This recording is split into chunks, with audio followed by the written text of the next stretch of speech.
Chapter 386. The latest chapter isn't finished yet. For more exciting content, please scan the QR code below to download the app. Novels are updated at a faster rate. Millions of novels are free to read. Novels with connotations that can't be found online can be found here. The Emperor didn't know what the so-called black and white medicine looked like, so he had the dragon shadow guards bring all the medicine. He also told them not to alert anyone. The dragon shadow guards were shockingly efficient, and they soon brought all the bottles and jars from concubine Jing's room. While waiting for the medicine, the Emperor was actually thinking about whether there were any flaws in Xiao Liulong's words. Normally, the dragon shadow guards wouldn't have been unable to kill Xiao Lulang and Gu Jiao with their martial arts. If concubine Jing had really given them the order to kill the two, they wouldn't have stopped halfway. However, the first order of the dragon shadow guards was to protect the Emperor and never harm him. They would work for concubine Jing, but they wouldn't lose their lives in her mission. Every dragon shadow guard was extremely precious. The late Emperor had passed them down to his son, not because he wanted them to become the sword in his son's hand, but because he wanted them to become the shield that protected his son. Only if they didn't die would their master die. Only then would they give up their lives. They would stop when their lives were in danger, and the breaking of the mask was one of the signals the dragon shadow guards used to determine danger. The Emperor knew this very well, which was why he didn't doubt Xiao Liulong's words. Xiao Lulang was also worried that there would be flaws, so he strictly followed the details of Gu Jiao's assassination attempt. The Emperor looked at the jars and jars on the table, and called for the imperial physician to identify them. This is the blood-invigorating pill. This is the golden sore medicine. This is the dieta wine. This is the qi and blood-replenishing pill. The imperial physician carefully identified the herbs on the table, but he couldn't give an answer even after looking at the two bottles of medicine for a long time. What is it? The Emperor asked with a frown. The imperial physician put down the white and black jars and cupped his hands. Your Majesty, my medical skills are shallow, and I have never seen these two medicines before. The Emperor had a vague guess, but he suppressed it. He told himself to be calm and to have concrete evidence. You may leave, he said to the imperial physician. Yes, the imperial physician replied. Wait. The Emperor suddenly stopped him. What should be said and what should not be said, do you know in your heart? The imperial physician replied fearfully. I will keep my mouth shut. Eunuch Wei personally escorted the imperial physician out of Pure Flower's palace. When he returned to the study, he saw that the tea on the Emperor's table had turned cold, so he hurriedly removed it and replaced it with a new one. Your Majesty. The Emperor found that the pills in the black bottle and the white bottle looked exactly the same. The smell was also basically the same. He casually took out a white pill and asked Eunuch Wei. I remember that the fire-clearing pill that the imperial physician prescribed last time looked similar to this. Go and get it. Yes. Eunuch Wei took the fire-clearing pill. The fire-clearing pill was also a brown pill of the same size, but its gloss was not as good as the black and white pills, and its smell was not very similar. However, if they were mixed together, it would not be a big problem if one did not carefully identify them. The Emperor took out 2 pills from each of the white and black bottles, and put the fire-clearing pill inside. The Emperor actually wanted to take a few more pills, but after taking too many, the smell in the bottles would be very difficult to pass off as genuine. The Emperor had the Shadow Dragon guards put the pills back in the nunnery, and summoned the old Marquis to the imperial palace again. This time, he did not plan on having the old Marquis investigate for him. He decided to go himself. Your Majesty, that kind of place is filled with crooks and honest folk. I'm afraid it will bring shame to your Majesty's status. It's best if your Majesty does not go, the old Marquis advised. We are not going there to play. He was going there to solve a case. Now that things had progressed to this point, his curiosity had been completely aroused. Of course, he was not going to investigate the truth just to satisfy his curiosity. Rather, it was because of his many years of feelings and sincerity. He wanted to know if he had really invested in the wrong person. The old Marquis was a military general, and was not skilled in the ways of a civil official. He was not even as eloquent as the Emperor, so how could he win against him? After stammering a few more times to no avail, The old marquis could only helplessly agree. The emperor changed into travel clothes and came out. The old marquis looked at him and reminded, "Your Majesty should wear a mask. Don't let people recognize you." The emperor said unconcernedly, "I am the son of heaven. Only you court officials have seen me. If I go to that kind of place, how could I be recognized?"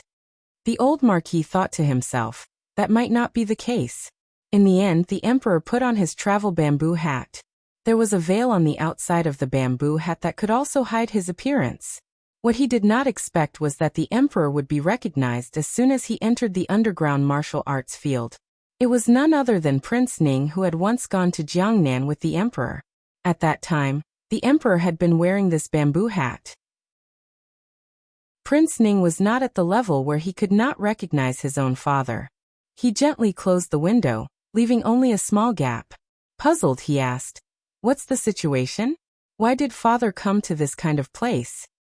Could it be to catch the crown prince?" The guard asked. The crown prince was not as watertight as Prince Ning. It was reasonable for the emperor to notice. Prince Ning shook his head slightly. "No, father went to find the pharmacist of the Yin kingdom." The guard did not understand. Why did His Majesty go find the pharmacist of the Yin kingdom? Is His Majesty not feeling well? Speaking of this, Prince Ning remembered something. His father met a Taoist priest on the way back to the palace. The Taoist priest said that he could refine the elixir of immortality for his father. In order to achieve immortality, his father was determined not to set foot in the harem for 2 years. He had investigated the Taoist priest. His origin was not good. Just as he was thinking about how to persuade his father to stay away from the Taoist priest, his father suddenly sent the Taoist priest out of the palace. It was as if immortality was just a joke or a whim of his father. Prince Ning did not know that the emperor had venereal disease. Naturally, he could not guess that the emperor sent the Taoist priest away only because he had recovered from his venereal disease and no longer needed the art of immortality. In the end, the emperor did not see the pharmacist of the Yin kingdom. He was 1 step late. The pharmacist of the Yin kingdom had left the city to pick herbs. As for how long he would take to return, it was not set. At least 3 to 5 days, at most 10 days to half a month. The emperor was anxious to find out the truth and could not wait that long. He thought of someone. Gu Jiao pretended to be a patient in the medical hall for a while. Thinking that the emperor would not come again, she removed the bandages on her body and sat in Xiao Sanzi's carriage to return to Jade Water Alley. Just as she stepped into the room, the emperor arrived. She did not care about the half-dried herbs and rushed back to her room. Her movements were too fast. Yao Shi, who was watering the vegetable garden, did not react in time. The emperor entered the courtyard. Yao Shi quickly put down the watering pot and bowed. She did not call him Your Majesty. Instead, she called him Official Chu. The emperor knew that the relationship between the little divine doctor and Marquis Ding and manner was not good. So he let the old marquis return first. He came alone and only brought eunuch Wei. "Is Jiao Jiao here?" he asked. Jiao Jiao. Yao Shi did not know that the young couple had conspired to trick the emperor. Just as she was about to say that Jiao Jiao was in the room, Xiao Lulang leisurely strolled over from the neighboring courtyard. His neck and arms were wrapped in bandages. "She is here. Official Chu, please follow me." Outside the palace, Xiao Lulang also used his status as Official Chu to address the emperor. Yao Shi looked at Xiao Liulang's arm and was shocked. "Lulang you?" Xiao Lulang stared at her. "I am fine. Mother, do not worry." Yao Shi froze for a moment before immediately understanding. She lowered her eyes and calmly said, "I will go see if the pastries are ready. You take care of Official Chu." Saying this, she turned and went to the kitchen. Xiao Lulang brought the emperor to the central room and personally poured a cup of tea for the emperor.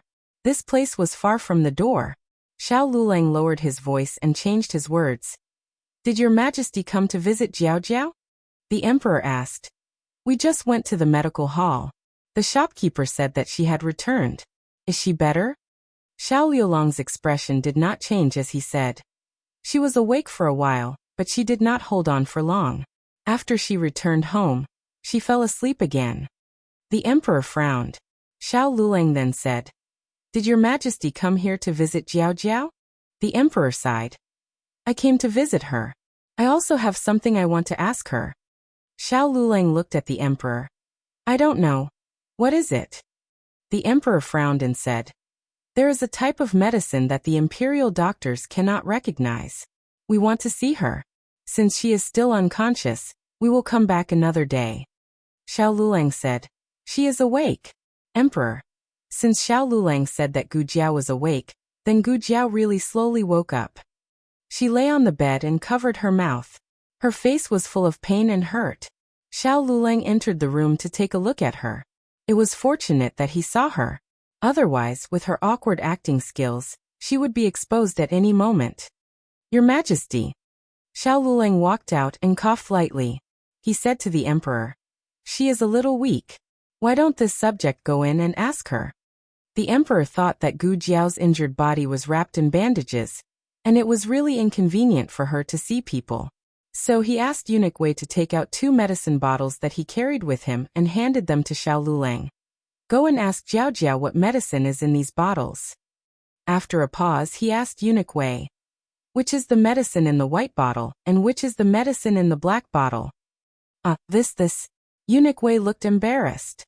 This subject remembered it on the way here. Now suddenly I forgot. This was a pair of jade bottles. The patterns on the bottles were different. Eunuch Wei thought that he remembered, but in the end he overestimated his brain. The emperor waved his hand. Forget it. The little godly doctor is a doctor. He should be able to tell. Reality proved that the emperor also overestimated people. Gu Jiao could indeed smell the slight difference in the smell of the 2 pills. She knew that the 2 pills were different and would not be mixed in the same bottle. But as for which one was the white medicine and which one was the black medicine, she could not remember. Life was like a play. Everything depended on her mouth.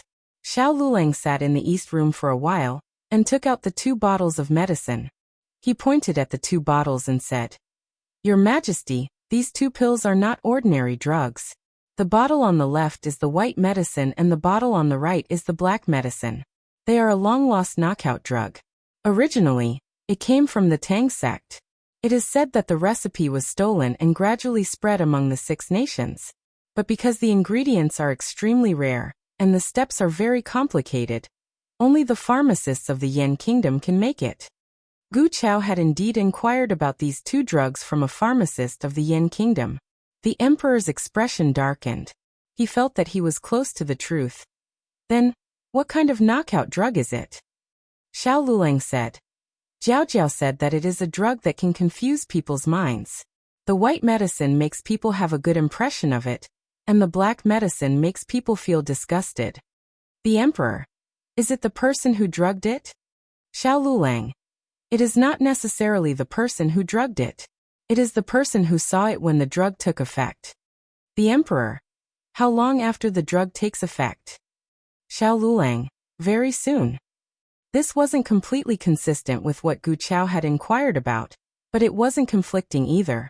If the drug took effect quickly, then it was very likely that the person he saw was the person who drugged it. As the truth deepened, the emperor felt that he was holding his breath.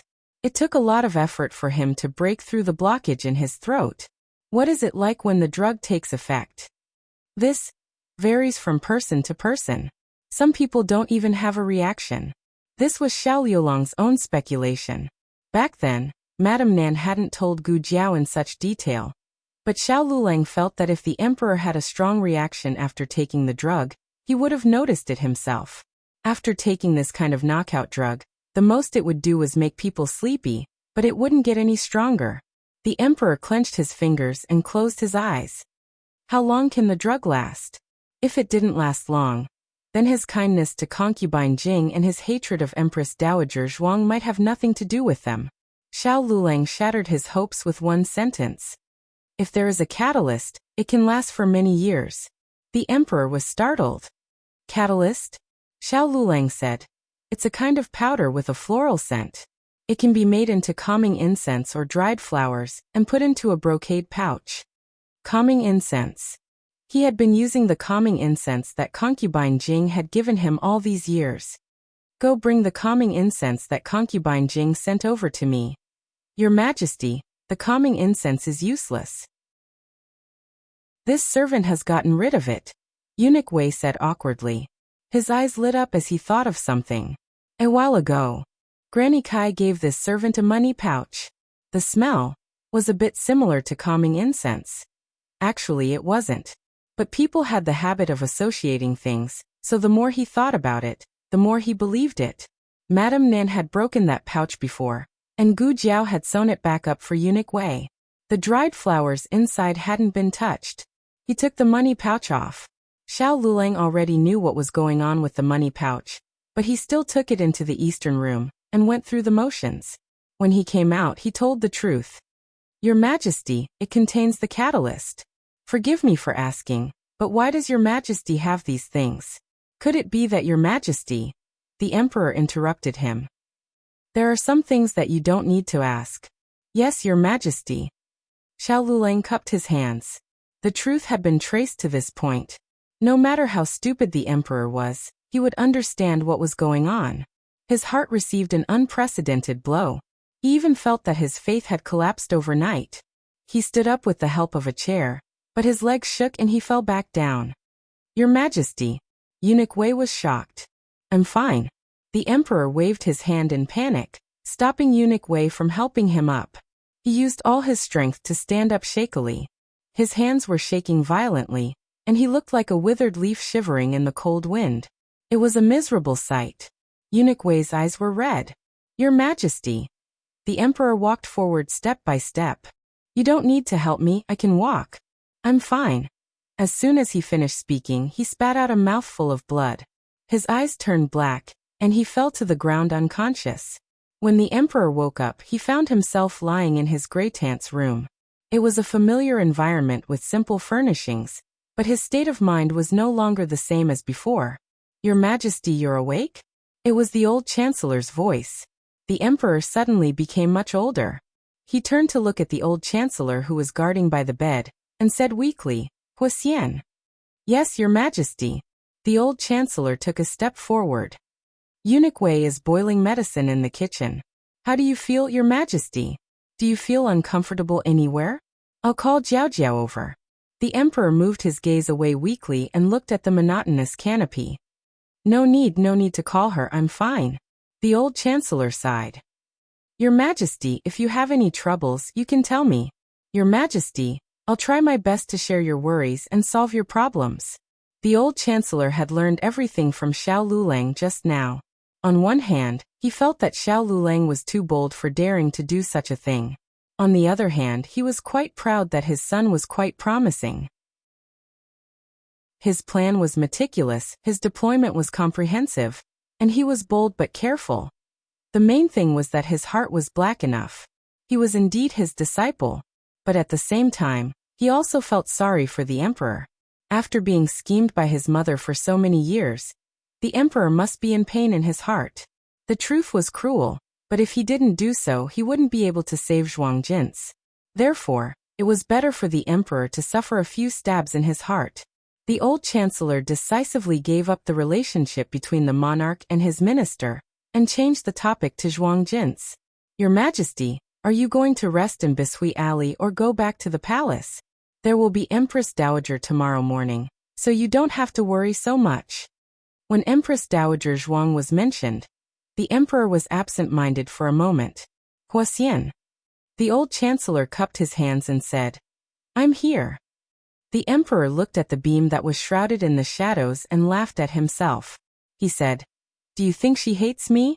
Even I don't need to. It can be seen that her mood is so complicated that she can't control it. The old Chancellor continued to poke in. Your Majesty, are you talking about Empress Dowager? She hates you, right? After all, Your Majesty has hated her for so many years. You even caused her to be infected with leprosy and almost took her life. If I were her, Your Majesty, please forgive me. I've misspoken. No, you can continue. Forget it. There's no point in talking about this now. Your Majesty and Empress Dowager's relationship can't be reconciled. Can't be reconciled. Not knowing why, When the emperor heard these words, his heart suddenly felt uncomfortable. The emperor didn't reveal to Xiao Lulang and Gu Jiao that he was drugged. The old chancellor also pretended that he didn't know. He sighed and said, "If your majesty really can't tolerate Empress Dowager, please bear with it. Empress Dowager is only a few years younger than me. She's already old and doesn't have many years left to live. Your majesty can bear with it." The emperor felt even more uncomfortable in his heart. When he thought that Empress Dowager Zhuang would lie in the cold coffin like the former emperor, he even stopped breathing. He didn't know what was wrong with him. In fact, putting aside the effect of the drug, he and Empress Dowager Zhuang were definitely not on good terms. Even if he wasn't drugged to hate her, he would still hope that she would quickly step down, hand over the power of the court, and leave his throne room as soon as possible. But why did he still feel uncomfortable? The old chancellor didn't hesitate to poke the knife. He said, "I'm on your majesty's side. If your majesty really can't tolerate Empress Dowager Zhuang, just let the Shadow Dragon guards kill her." The emperor's face changed. "How can I?" The old chancellor seemed to not hear this sentence and continued, "Speaking of which, it's also old concubine Jing's fault that she was too impulsive. The former emperor clearly left an imperial edict for the virtuous Empress Dowager to be buried with him. If she didn't steal it and burn it, your majesty wouldn't be in so much trouble. There would be no Empress Dowager Zhuang in the world." That woke him up from his dream. That was right. The former emperor had left an imperial edict for Empress Dowager Zhuang to be buried with him. One day, concubine Jing was taking care of the former emperor, and happened to find the imperial edict. She risked her life to steal it. In order not to be discovered, she immediately found a secluded corner, and burned the imperial edict. During that time, the relationship between him and Empress Dowager Zhuang wasn't very harmonious. They had several arguments over the former emperor's treatment plan. Concubine Jing said that the doctor from the Yin Kingdom was very good. If the emperor didn't have a craniotomy, he wouldn't be able to live. Why not fight to the death? Now that he thought about it, craniotomy was such a terrible thing. Why did he feel that old concubine Jing's words made sense at that time? When Empress Dowager Zhuang opposed the craniotomy, he felt that Empress Dowager Zhuang deliberately didn't give the former emperor the last hope of recovery. How could he? The emperor pulled his thoughts back and focused his attention on the imperial edict. In fact, he had never seen the imperial edict. Everything was just concubine Jing's side of the story. So did it really exist? If it did concubine Jing really burn it? He didn't know what she was thinking before, but now that the truth was out, how could she let go of a chance to execute Empress Dowager Zhuang? There must be something in between that he didn't know. The night was like water. After the hour of the evening, the palace gradually quieted down. The majestic throne room was like a sleeping lion, quietly hibernating under the curtain of the night. The emperor didn't turn over his tablet today, so the concubines and concubines gave up on waiting and closed the palace doors with sighs. In the secluded nunnery, old concubine Jing had just finished reciting a Buddhist scripture. The cool night fell on her thin figure, casting a layer of silent light on it. "Grand Imperial Concubine, it's time to rest," Granny Kai reminded her. Old concubine Jing held the wooden bell in her hand and asked softly, "What time is it?" Granny Kai said, "It's just past the hour of the evening." "Then it's the hour of the evening." Old concubine Jing put the bell back on the table. "His Majesty probably won't come today." Granny Kai sighed. His Majesty hadn't paid his respects to old concubine Jing for a few days. Granny Kai said earnestly, "Your Majesty, His Majesty is..." Old concubine Jing nodded faintly. "I understand. I was muddle-headed and gave him the wrong medicine." Granny Kai looked at old concubine Jing with a complicated expression. "Your Majesty," old concubine Jing said faintly, "go to sleep." "Yes." Just as Granny Kai helped old concubine Jing up, Huiyan's cry came from outside. "Your Majesty." Old concubine Jing's dim eyes suddenly brightened, and she tightened her grip on Granny Kai. In the tea room, old concubine Jing and the emperor sat facing each other on their respective cushions. There was a long table between them, on which there was a pot of freshly brewed flower tea and some vegetarian snacks from the nunnery. "Have some tea." Old concubine Jing placed a cup of flower tea in front of the emperor. The emperor looked at the cup of tea and didn't reach out to take it. Instead, his gaze fell on the exquisite vegetarian snacks. Does mother really like vegetarian food? Old concubine Jing looked at him in confusion. Granny Kai walked out quietly and said to the few little nuns outside the door, "You all go and have a rest. We don't need you here." The nuns returned to their respective rooms. Granny Kai closed the door for the two and waited quietly in the corridor. Old concubine Jing poured herself a cup of scented tea as well. Despite her age, she picked up the cup with her well-maintained fingers and smiled nonchalantly. "Your Majesty, are you asking me if I'm a vegetarian? I wasn't used to it at first, but after so many years, I should be used to it no matter how much I hate it. So mother hates going to the nunnery." The emperor caught on to the meaning behind her words. Old concubine Jing was startled. She put down the cup and said, "That's not what I meant. I was just making an example. I don't hate vegetarian food." "But I don't like it either," the emperor said. Old concubine Jing frowned and looked at the emperor. "Did your Majesty come so late just to bicker with me?" The emperor smiled wryly. "All right, I'll change the question." With that, he looked into old concubine Jing's eyes. "Mother, do you really think of me as your own son?" "Your Majesty's words are getting weirder and weirder. What do you mean by do I really think of you as my own son? I raised you and brought you to my palace not long after you were born. Although I didn't give birth to you, you're the same as Ningen in my heart. You're both my flesh and blood." Speaking of this, Imperial Mother reminded us of something. When I was about to be born, Mother was about to give birth as well. In the end, she gave birth to a stillborn child, which angered the late emperor. If it wasn't for that, I would have been Mother's child, right? Old concubine Jing's heart skipped a beat. "You?" The emperor didn't let go of the guilt that flashed through old concubine Jing's eyes. He clenched his fists under his wide sleeves. "So it was you who gave birth to a stillborn child?" Yes, if the empress hadn't given birth to a stillborn child, how could a concubine raise a prince? "I should have been raised under mother's name." Old concubine Jing's clenched fists loosened bit by bit. She picked up her teacup and took a sip. "I had just entered the palace not long ago and hadn't made friends with the empress yet. I didn't have the means to make her give birth to a stillborn child. It was concubine Lu who did it, whether you believe it or not." The emperor said seriously. "Of course I don't believe it. It's just that so many years have passed. Concubine Lu is dead, and the palace maid who delivered mother's child is dead as well. There's nothing left to find out." Old concubine Jing sneered. "So your Majesty is here to force me to confess under torture?" The emperor found this side of old concubine Jing unfamiliar. "Mother, you weren't like this in the past." Old concubine Jing sneered.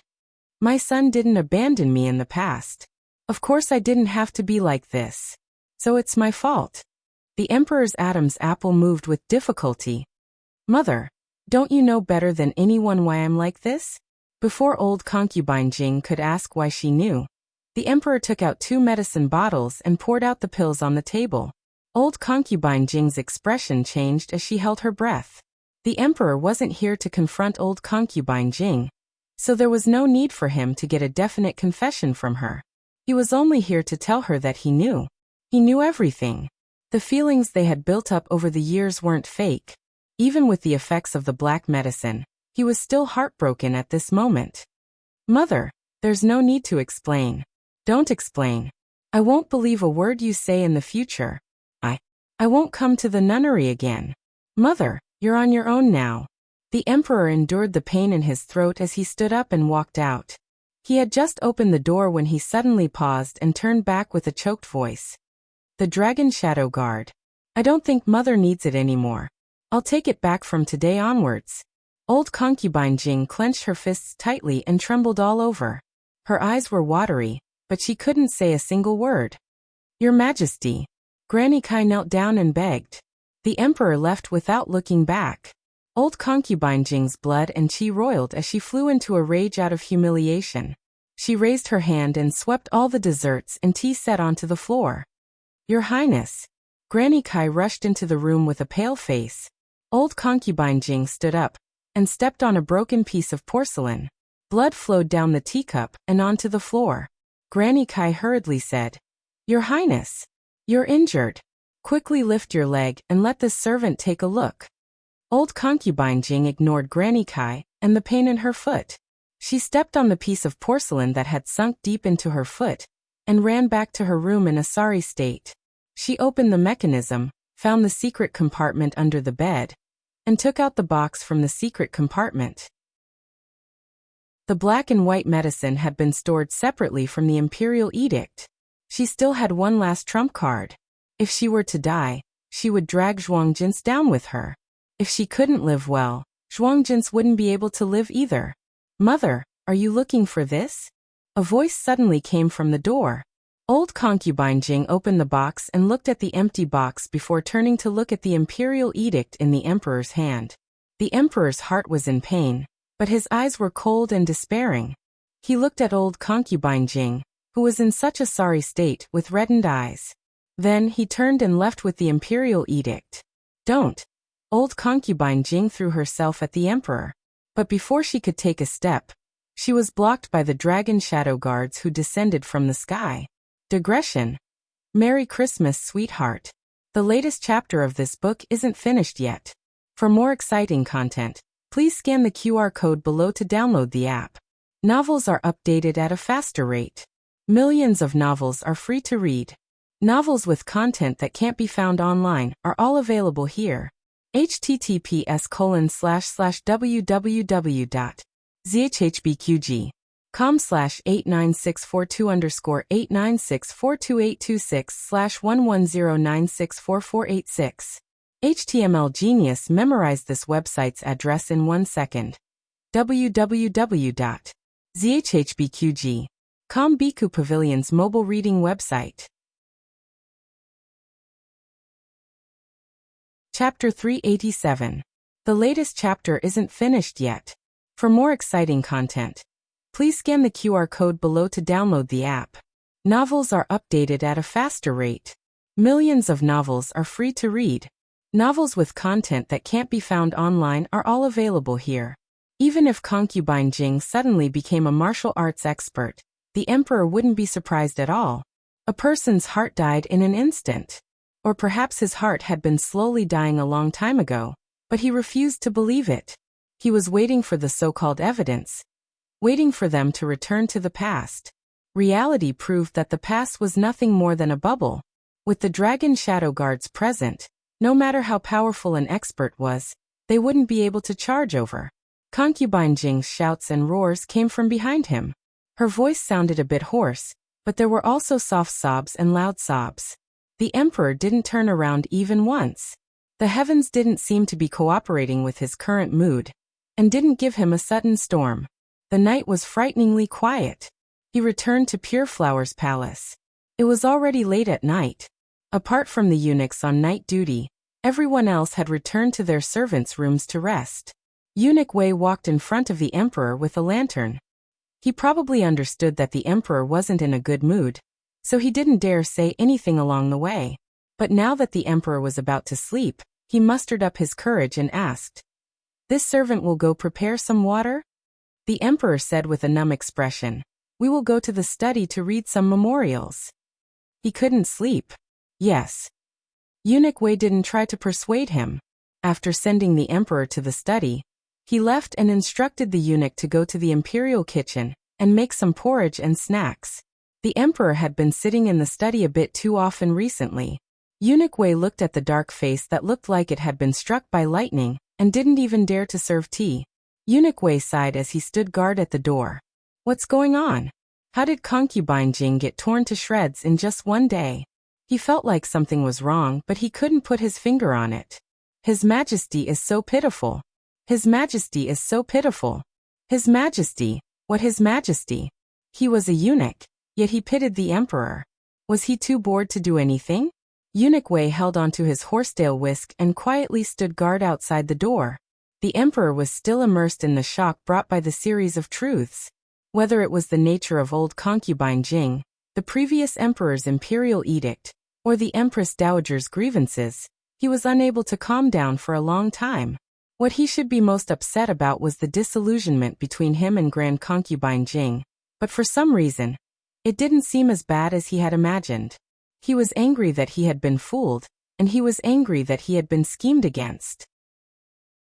Compared to his mother's disillusionment in his heart, the previous emperor's imperial edict was more difficult for him to let go. He didn't understand what kind of state of mind the late emperor had been in to leave behind an imperial edict that would bury the virtuous empress and concubine Jing at the same time. He had read the contents of the edict carefully. Although they were buried together, only Xian de Empress and Xian Di shared the same coffin, and were buried together in the imperial mausoleum. It could be said that they were born in the same quilt and died in the same hole. Concubine Jing was buried in the imperial mausoleum. As concubine Jing, she probably felt more resentment than anything else. She was resentful that even if she were to die, she would die outside of the two of them, like a third person who could never get in between them. He could more or less guess Mother Jing's jealousy and unwillingness. He couldn't guess what Xian Di was thinking. Could it be that Xian Di had long realized that something was wrong with Mother Jing and guessed that she would try to sow discord between him and the Empress Dowager? For the sake of the stability of the court, Xian Di decided to go all the way and take both women to the grave? Or perhaps Xian Di really did want Xian de Empress to go to the Yellow Springs with him and share a bowl of Meng Po's soup on the Bridge of Helplessness, so that they could still be husband and wife in the next life. The emperor pinched his aching glabella. He suddenly realized that he didn't understand Xian Di at all. This imperial edict couldn't be left alive. To avoid any more complications, he threw it into the brazier and burned it. As the flames danced, Empress Dowager Zhuang's face inexplicably flashed through his mind. It wasn't this face that had been through the vicissitudes of life, but rather the face that had been the most beautiful in the imperial harem when she was young. As the legitimate daughter of the Zhuang clan, her first smile was enough to topple cities, and her second smile was enough to topple countries. There were 3,000 beauties in the imperial harem, but none of them could compare to her beauty. He still remembered the first time he had walked up to her and looked at her seriously. His face had immediately turned red. When he returned, he had told Mother Jing that his mother was really beautiful. Was it that time that the seed of jealousy had been planted in Mother Jing's heart? The emperor closed his eyes in self-reproach. Why did you hurt Mother Jing? Why didn't you save father? What intentions did you have? You didn't even let off the people closest to you in order to monopolize power. You're a vicious woman. When the Lu clan plotted against you, it was Mother Jing who took a sword for you and almost lost her life. When Xian Di wanted you to be buried with him, it was Mother Jing who risked her life to steal the imperial edict. Mother Jing treated you with all her heart, but in the end, you couldn't even bear to give her a single Tianshan snow lotus. He had forgotten that the Tianshan snow lotus had already been used in his medicine. It wasn't that Mother didn't want to give it to him, but that she couldn't. However, she hadn't explained a single thing. She had only looked at him deeply before turning to leave. What kind of grievances and sadness had she left with at that time? He didn't know. He didn't know at all. It was a dark and windy night. Jadewater Alley had also sunk into silence. However, the lights in Gu Jiao's room suddenly lit up. That's right, Gu Jiao had been pretending to be asleep. She had waited until everyone had fallen asleep before sneaking out of her bed. The day was still hot, but the night was very cool. Gu Jiao tiptoed out of her room in a thin set of pajamas. She sneakily went to the kennel in the backyard and took Little Eight out of the kennel when it wasn't paying attention. Little Eight was dumbfounded.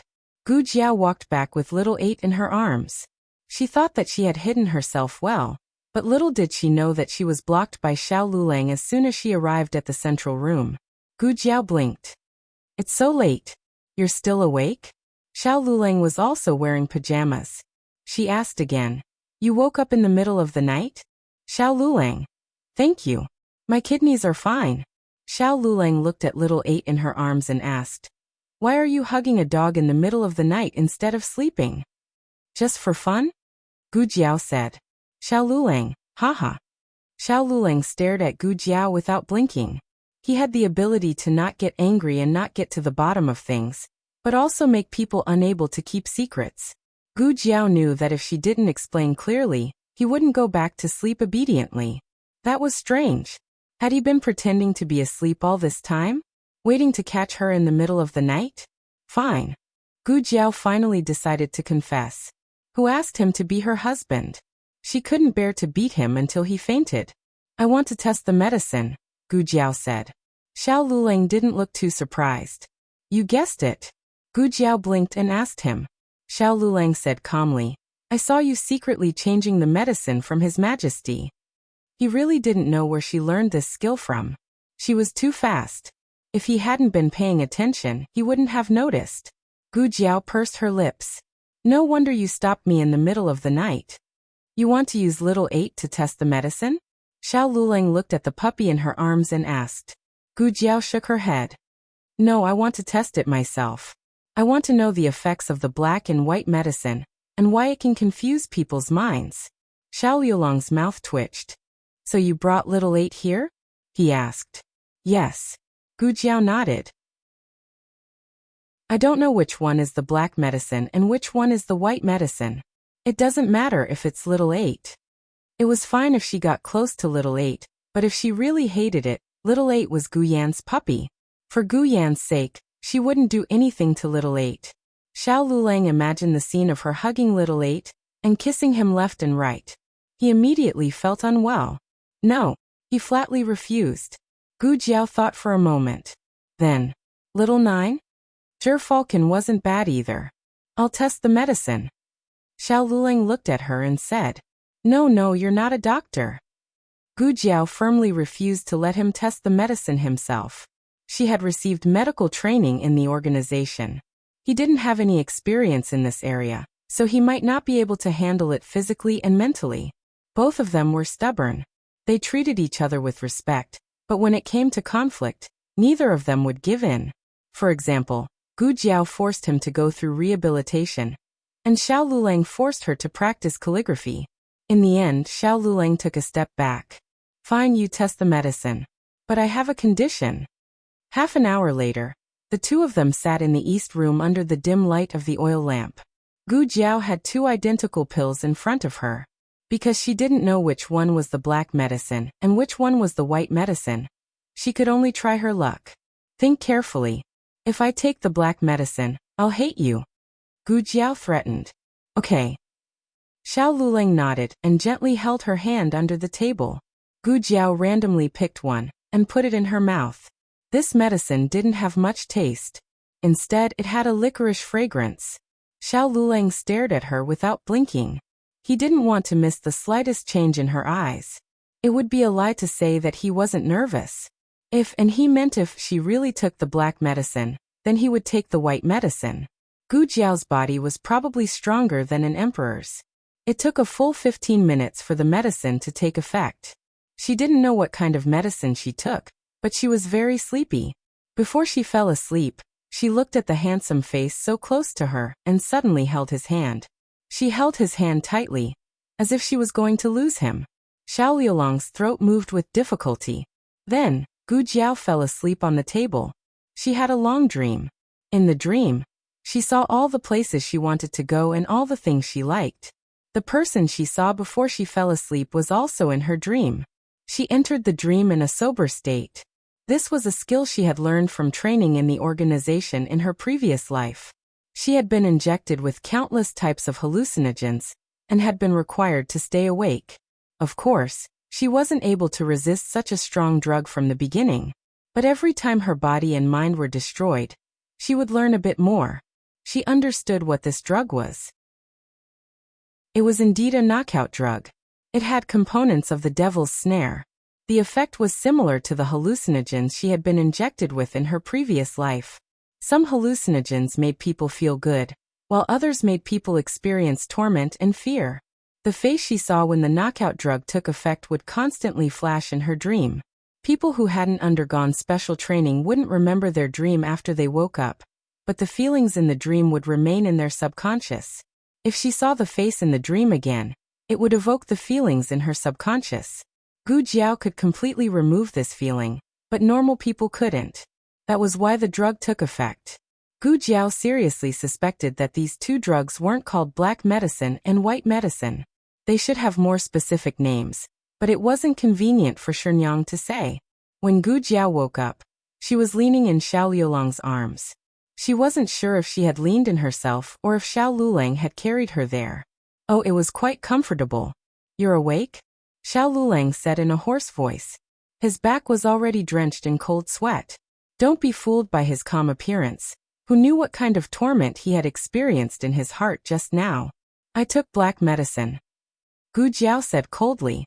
I had a nightmare. I'll think of that nightmare when I see you in the future. From now on, I'm afraid I'll hate you.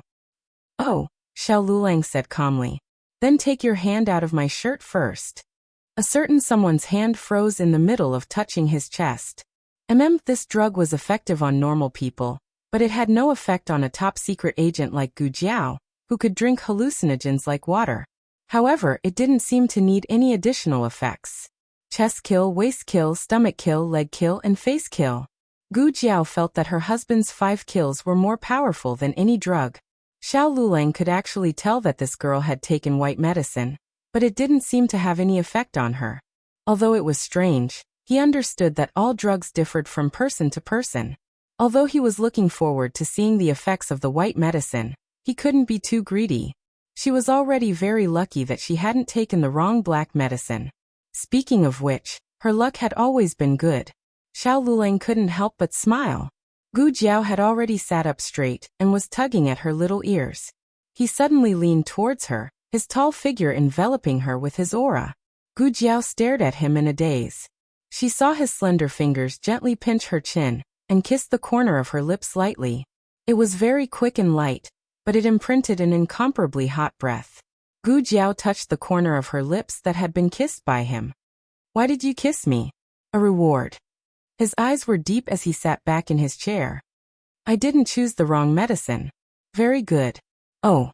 Gu Jiao's eyes turned. That's the only reward? Xiao Lulang saw her unsatisfied expression and chuckled. What else do you want? Gu Jiao said confidently. I'm watching you bathe. Xiao Lulang. Digression Jiao Jiao. I want to see my 5 drugs. The latest chapter of this book is not finished yet. For more exciting content, please scan the QR code below to download the app. Novels are updated even faster. Millions of novels are free to read. Novels with connotations that can't be found online are all available here. https://www.zhbqg.com/89642_896428226/110935765.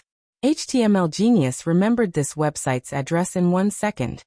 www.zhbqg.com Bikuga mobile reading website. Chapter 388.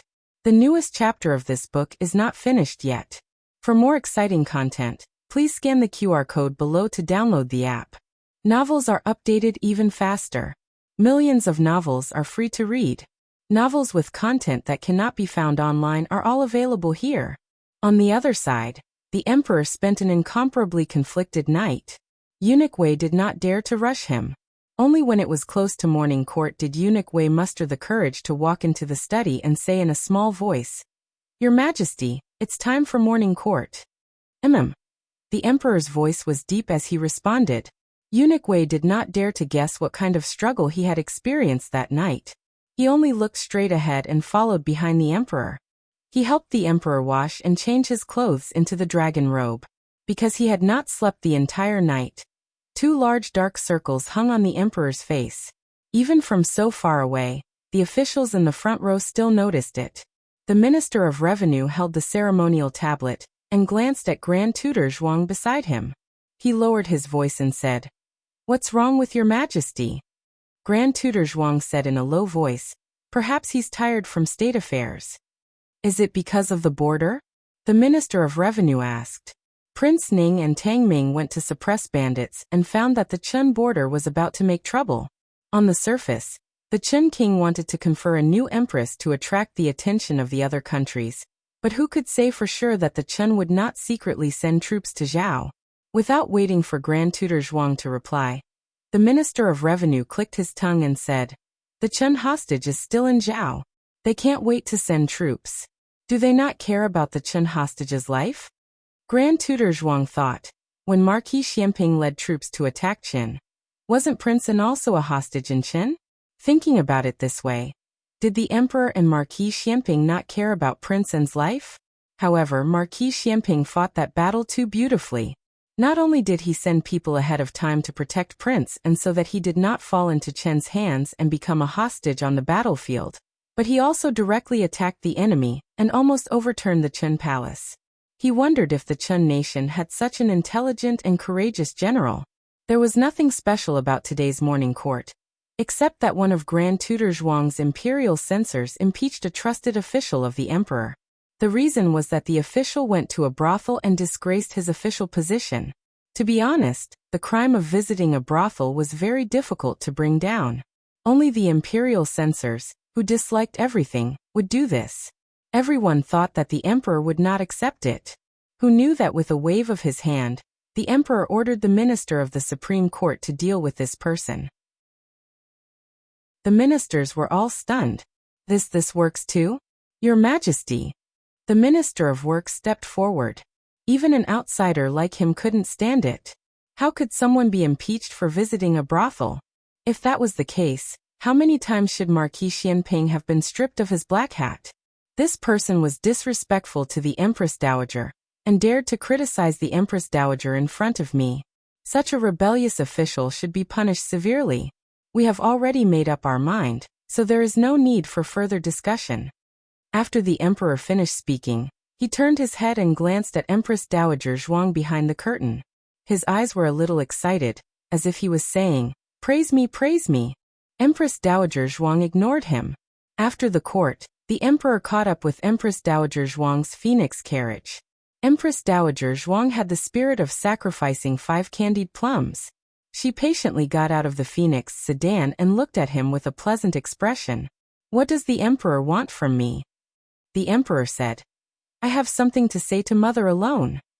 In the past he had referred to himself as either I or son, with a hint of ridicule. However, Empress Dowager Zhuang only cared about her 5 candied plums and didn't understand the deeper meaning of his self-title.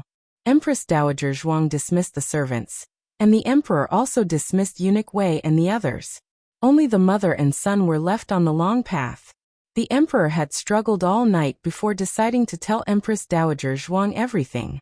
She was one of the victims, and had the right to know the truth. However, his thoughts were still very chaotic, so his speech was somewhat incoherent. Fortunately, Empress Dowager Zhuang understood. She could also see that this foolish son had been tricked by Xiao Lulang, that little black sesame glutinous rice ball. However, the truth was the truth. Xiao Lulang didn't distort the facts. "I didn't expect Mother Jing to do that. But Mother, don't worry, I have already destroyed the imperial edict." He didn't know if he had expressed himself clearly enough. The Empress Dowager's expression was too calm. He suspected that she didn't understand. He continued, "And the relationship with Mother all these years is actually a misunderstanding. I have been. So you don't have to act anymore?" Empress Dowager Zhuang interrupted the emperor. The emperor was slightly startled. The main point is this? No more acting means no more 5 candied plums. Without the filter of candied plums, the emperor lost his attraction. Empress Dowager Zhuang's smile collapsed. She turned around with a look of disgust. "I'm leaving." The emperor was speechless. Did he just explain his loneliness? Empress Dowager Zhuang's cold reaction was a heavy blow to the emperor. The emperor naturally didn't think that it was because he had lost the value of the candied plums. He stubbornly believed that Empress Dowager Zhuang was angry at him for hurting her all these years. Some things could be thought through in an instant. However, some ravines took more than 20 years to cross. The emperor went to Qishui Alley again. Xiao Lulang guessed that the emperor would frequently go to Qishui Alley these days, so he asked for leave from Hanlin Academy and stayed at home to take care of Gu Jiao. Gu Jiao sat on the bed, eating and drinking while admiring her husband's handsome face. Xiao Lulang sat on the stool beside the bed and peeled oranges for her. His joints were distinct and his fingers were slender. He also did manual labor, but he was naturally good-looking like a beautiful jade. Gu Jiao looked at his face for a while, then at his hands for a while. Xiao Lulang was used to her naked gaze, but he couldn't help but feel confused. Was he really that good-looking? He was a cripple who might not get better for the rest of his life, forever dragging a broken body. She would always be criticized if she was with him. Gu Jiao, I am a cripple. He didn't pay attention and said what was on his mind. Gu Jiao said, I know. Xiao Lulang continued to peel the oranges in his hands. You really don't mind? I might not get better. You also saw that I worked very hard for rehabilitation and didn't miss a day, but I just can't walk, like you. She had expectations for him in her heart. She hoped that he could walk like a normal person one day, but he was afraid that he really couldn't do it. When her patience ran out, would she still look at him like she did now? Feelings were very subtle things. The more you cared about something, the more you lacked confidence in yourself. In the past, he didn't think that it was a big deal to have a crippled leg. Anyway, life was dark, and no one could see it. Even he couldn't see it. Those who could see it, he pretended that they couldn't see it. But suddenly one day, she lit a lamp, illuminating the road under his feet, and also illuminating his sorry state. Gu Jiao looked at him strangely. Didn't he not care about his leg? Feng Lin was scared half to death when he performed the operation on him, but he didn't care at all. Why did he care now? Gu Jiao couldn't guess what he was thinking. She thought about it and pointed at the birthmark on her face. Then do you mind that I'm so ugly? She didn't know that the mark on her face was the mark of chastity. She thought that it would stay with her for the rest of her life.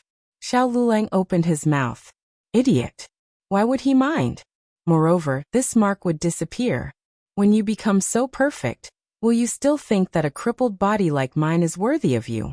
Gu Jiao didn't understand his sudden mood. She thought about it seriously and asked, Is there something bothering you? Is it because of what I said last night? You don't want me to watch you bathe? No. It wasn't about that at all. Gu Jiao's big eyes lit up. So you want me to watch you bathe? Xiao Lulang. Why is it so hard to explain? Eunuch Wei and the emperor's voices came from outside the door. Gu Jiao quickly lay down. Xiao Lulang planned to put the peeled orange on the table. Unexpectedly, her small hand reached out and took the orange. She hid it in her hand under the quilt. It's mine, she said. Xiao Lulang met the emperor in the central room. The emperor asked about Gu Jiao's condition. Xiao Lulang said that it was better than yesterday. He was awake all morning, and only went to sleep after lunch. The emperor felt that he came at a bad time. He came to ask about the medicine. Where is your majesty feeling unwell? Xiao Lulang asked. If it was a minor illness, he could ask the doctor in the medical hall to treat the emperor. If it was a serious illness, he could only let Jiao Jiao wake again. The emperor hadn't slept all night. At this time, he was very haggard. It really did look like he was seriously ill. The emperor said, I want to ask if there is an antidote for the black medicine. I cough. He cleared his throat and continued. I have been at odds with Imperial Mother for many years. Most of it was because of the medicine. Now that the truth has been revealed, I want to ask about the antidote. Xiao Lulang looked at him in confusion. You keep calling her Imperial Mother. Do you really need an antidote? Gu Jiao said that there wasn't much of the medicine left in His Majesty's body. Otherwise, concubine Jing wouldn't have taken the risk of drugging him again. Now that the truth had been revealed, the last bit of the medicine's effect had probably disappeared under the stimulation of the truth. However, Xiao Lulang was no longer the naive youth of the past. He had his own thoughts, his own plans, and even the shrewdness of an official. He lowered his eyes and sighed. There was originally no antidote, but Jiao Jiao once refined a type of pill that was specifically used to counter knockout drugs. I think it might have some effect. Are you serious? The emperor's eyes lit up. Xiao Lulang said, I'll get it for your majesty to try. Jiao Jiao's medicine is very safe. Even if it doesn't have any effect, it won't harm the body. The emperor said with joy, If it really works, I'll remember your merit. Xiao Lulang said, The medicine was made by Jiao Jiao. It's Jiao Jiao's credit, not mine. Even so, the emperor noted down the contributions of both of them. He had wronged Empress Dowager Zhuang for so many years that he had forgotten some things. Perhaps he would remember everything after taking the medicine. Moreover, there seemed to be a barrier between him and Empress Dowager Zhuang that made him afraid to move forward. He guessed that it was the effect of the black medicine. If Xiao Lulang knew what he was thinking, he would definitely tell him. "That's your son's problem, Your Majesty." Xiao Lulang quickly brought the pills over. There were 3 in total. In fact, they were for Gu Qinglin's hair growth. There were no side effects. The emperor was middle-aged and had some trouble with hair loss. It was good to take some hair growth pills. Xiao Lulang handed the hair growth pill to the emperor and said without a change in expression, "Logically speaking, 1 pill should be enough. If the effect is not enough, take another." In other words, 3 pills were more than enough.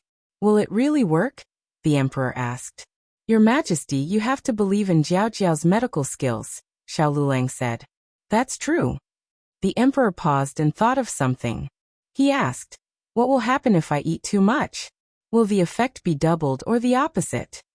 Xiao Lulang looked deeply at the emperor and said, "The effect will be doubled. It might become..." "Become what?" the emperor asked anxiously. "Very clingy." The emperor was frightened. He didn't want that. He was the ruler of a country, the emperor. How could he become like that? 1 pill. 1 pill was enough. The emperor suddenly had the urge to urinate. He temporarily put the medicine bottle on the table in the central room and went to the toilet room. The old chancellor secretly came out from the kitchen room. Zhuang Jins came over today and was playing cards next door. He was making brown sugar glutinous rice cake for Zhuang Jins. He asked, "Is there really an antidote?" Xiao Lulang said, "It's fake. It's hair growth pills." The old chancellor. When the emperor came out from the toilet room, the old chancellor had already returned to the kitchen room to cook. The emperor planned to take the antidote back to the palace. He didn't expect Empress Dowager Zhuang to come over after playing cards next door. The mother and son met at the door unexpectedly. The emperor was nervous. "Mother." Empress Dowager Zhuang didn't even look at him. She snorted and walked past him. "Your Majesty, are you still going back to the palace?" Eunuch Wei asked. The emperor hesitated for a moment and said, "No, I will stay here for dinner. I will return to the palace with mother later." No one dared to say anything when the emperor wanted to stay for dinner. Today the little men at home weren't here. Gu Yan and Gu Xiaoshan went to learn martial arts. Little Jing Kong went to play at Su Kanji's house. There were only Empress Dowager Zhuang, the emperor, Yao the old chancellor, Xiao Lulang, and Gu Jiao, who woke up from her afternoon nap at the dining table. The pill given by Gu Jiao was a little big and couldn't be swallowed. It had to be mixed with water.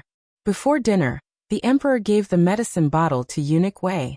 Eunuch Wei brought over a bowl of black medicinal concoction.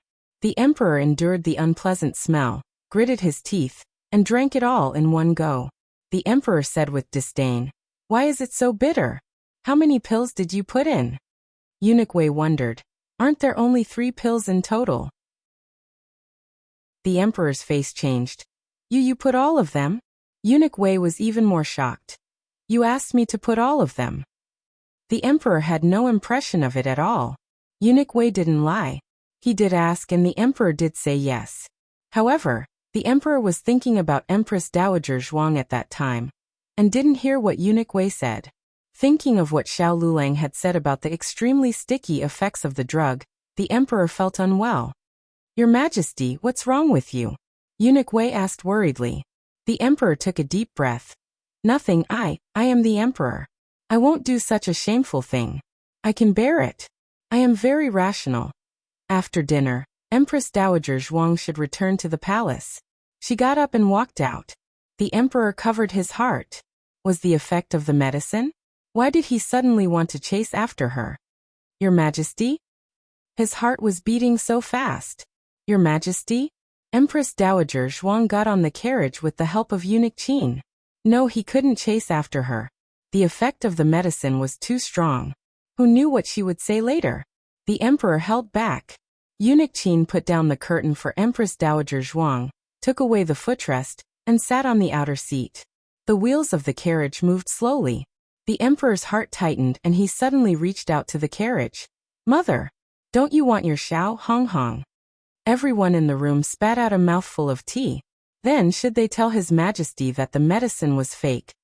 Digression. Psychological hints are very scary. 23333 The latest chapter of this book is not finished. For more exciting content, please scan the QR code below to download the app. Novels are updated faster. Millions of novels are free to read. Novels with connotations that can't be found online are all here. https://www.zhhbqg.com/89642_8964226/1109346061. HTML Genius remembered the website address. www.zhhbqg.com Bikuga mobile reading website. Chapter 389. The latest chapter isn't finished yet. For more exciting content, please scan the QR code below to download the app. Novels are updated faster. Millions of novels are free to read. Novels with content that can't be found online are all available here. In the carriage, Empress Dowager Zhuang's reaction wasn't any better than Gu Jiao, Xiao Lulang, and the old chancellor. She had just sat down, and before she could sit properly, she was so scared that she almost fell out of the carriage. What is this stupid son of mine doing now? Isn't concubine Jing already exposed? Why is he still acting? Or did he take the wrong medicine? Or did his head get caught in the door? Empress Dowager Zhuang sat down again. She had goosebumps all over her body, and they creaked even without being stepped on. Go. What are you standing there for? She said impatiently. If he wants to go crazy by yourself. She wasn't going to accompany him. The coachman was about to wave the whip in his hand, but the emperor took a big step forward and blocked the carriage fearlessly. No matter how obedient the coachman was to the Empress Dowager, he didn't dare to drive the carriage over the emperor. The coachman was stunned and didn't know what to do. The emperor didn't make it difficult for him for too long, and quickly got into the carriage. His movements were so fast that Eunuch Qin couldn't stop him even if he wanted to. Empress Dowager Zhuang looked at the emperor who suddenly rushed in, and her first reaction was to protect the candied fruit jar in her arms. She took a few more candied fruits. This stupid son of hers isn't here to steal the candied fruits from me, is he? She frowned. What are you doing? The emperor was dumbfounded by this question. Yes, what was he doing? Who is he? Where is he? I understand, it's the effect of the medicine. He took 3 antidotes and overdosed. Even the emperor of a country can't resist such terrible side effects. It's over, he's done. He wants to get out of the carriage. He wants to save his dignity. Get out. Empress Dowager Zhuang said lightly. I won't. The emperor sat down. Empress Dowager Zhuang couldn't really kick him out, mainly because her foot hurt. Empress Dowager Zhuang didn't want to bother with him. He wasn't here to steal the candied fruits from her, so she turned a blind eye. Eunuch Wei also sat in the outer seat. The 2 eunuchs with the most power in the imperial palace looked at each other. Their eyes flashed with unclear meaning. On the way back to the palace, Empress Dowager Zhuang closed her eyes to rest. The emperor did not dare to disturb her. It was not until they entered the palace that the 2 of them got off the carriage. Empress Dowager Zhuang's phoenix carriage came to welcome them that the emperor finally gathered his courage and said, I don't want it to be like this, I am. Empress Dowager Zhuang interrupted him angrily. What is it? Did he take the wrong medicine? Or did you eat too much? The emperor was dumbfounded. As expected of his mother, she could even guess this. Empress Dowager Zhuang snorted, and got on the phoenix carriage. Then the emperor shamelessly got on the phoenix sedan. Empress Dowager Zhuang looked at him in confusion. He coughed lightly and said, I'm tired and don't want to walk. Empress Dowager Zhuang looked at the imperial carriage that was hiding behind the rockery not far away. What's wrong with you? What are you trying to do? Puzzled, the emperor asked. What could I possibly want? Empress Dowager Zhuang said coldly. Who does the emperor want to promote? Or to remove someone from their position? You can just say it, there's no need to beat around the bush and fake it. Am I that kind of person? He wanted to say that he was simply being filial to his mother, but when the words reached his lips, He felt that it wasn't very believable. Let alone Empress Dowager Zhuang, even he didn't believe it. In the end he decided to come clean. To tell you the truth, I took an overdose of the antidote. These are the effects of the medicine. Empress Dowager Zhuang. The effects of the medicine were too strong, even stronger than what Xiao Lulang said. At least, that was what the emperor felt. Although he had returned to Pure Flowers Palace, his heart had floated to Renshou Palace. Although he had eaten dinner in Jadewater Alley, his mother didn't seem to have eaten much. He didn't know if she was hungry at this time. Your Majesty, supper is here. Eunuch Wei presented a plate of steaming duck noodle soup. The emperor looked at the fragrant duck noodle soup and suddenly felt that he didn't have much of an appetite. I don't want to eat. Eunuch Wei hurriedly said, Your Majesty only ate a few mouthfuls of dinner. The main reason was that when he heard that he had taken 3 antidotes, he was so scared that he couldn't sit still. How could he eat anything? Smelling the fragrance of the duck soup and chopped green onions made his stomach rumble, but he didn't want to eat the bowl in front of him. Pure Flowers Palace's duck noodle soup isn't tasty, he complained. Are you saying that the supper from Pure Flowers Palace is better? Or the duck noodle soup from another palace is better? Eunuch Wei carefully pondered for a moment, and chose the latter based on his outstanding intuition. Then which palace's duck noodle soup does Your Majesty want to eat? How would we know? The emperor said unhappily. The direction was right. Eunuch Wei inwardly let out a sigh of relief and continued. This servant heard that a new chef came to Eternal Life Palace. Why don't we try their duck noodle soup? Eternal Life Palace was noble consort Zhuang's residence. The emperor snorted. The food made by Eternal Life Palace's chef is disgusting. We don't want to eat it a second time after eating it once. Then, what about Eternal Life Palace? It had been a while since the emperor went to noble consort Shu's place. The emperor heartlessly refused.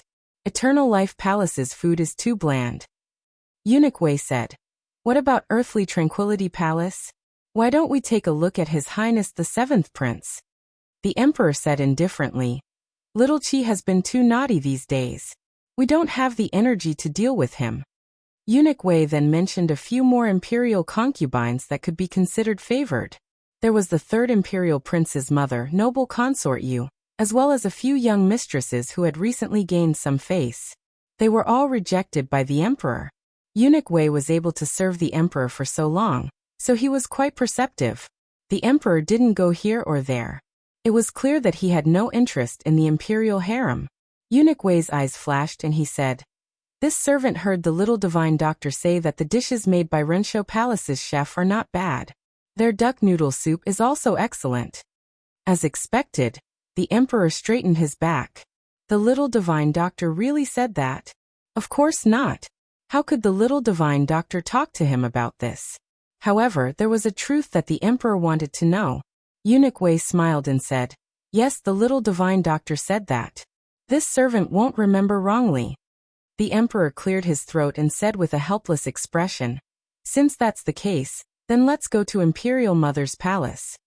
Thus, Empress Dowager Zhuang, who was about to go to bed, saw her foolish son again. I heard that the duck noodle soup in Imperial Mother's palace is delicious, the emperor boasted shamelessly. In any case, it was the effects of the medicine and not his original intention. He had thought it through, so there was no need to be embarrassed. Empress Dowager Zhuang said with a dark expression, Renshou Palace doesn't have duck meat today. The emperor hurriedly said, Pure Flowers Palace has it. Eunuch Wei, go bring the duck over. Yes. Eunuch Wei called for a nimble eunuch to bring over a live duck. The ingredients were all in place, so the Renshou Palace's chef could only brace himself to make it. After drinking a bowl of duck noodle soup, the emperor rubbed his bulging belly in satisfaction. The little divine doctor didn't deceive him. Renshou Palace's duck noodle soup really was delicious. However, he still didn't leave. Empress Dowager Zhuang's face was completely dark. What? You're still going to spend the night at Renshou Palace? The emperor said without moving. Imperial Mother left a room for Xiao Honghong? Kill her. Empress Dowager Zhuang went crazy.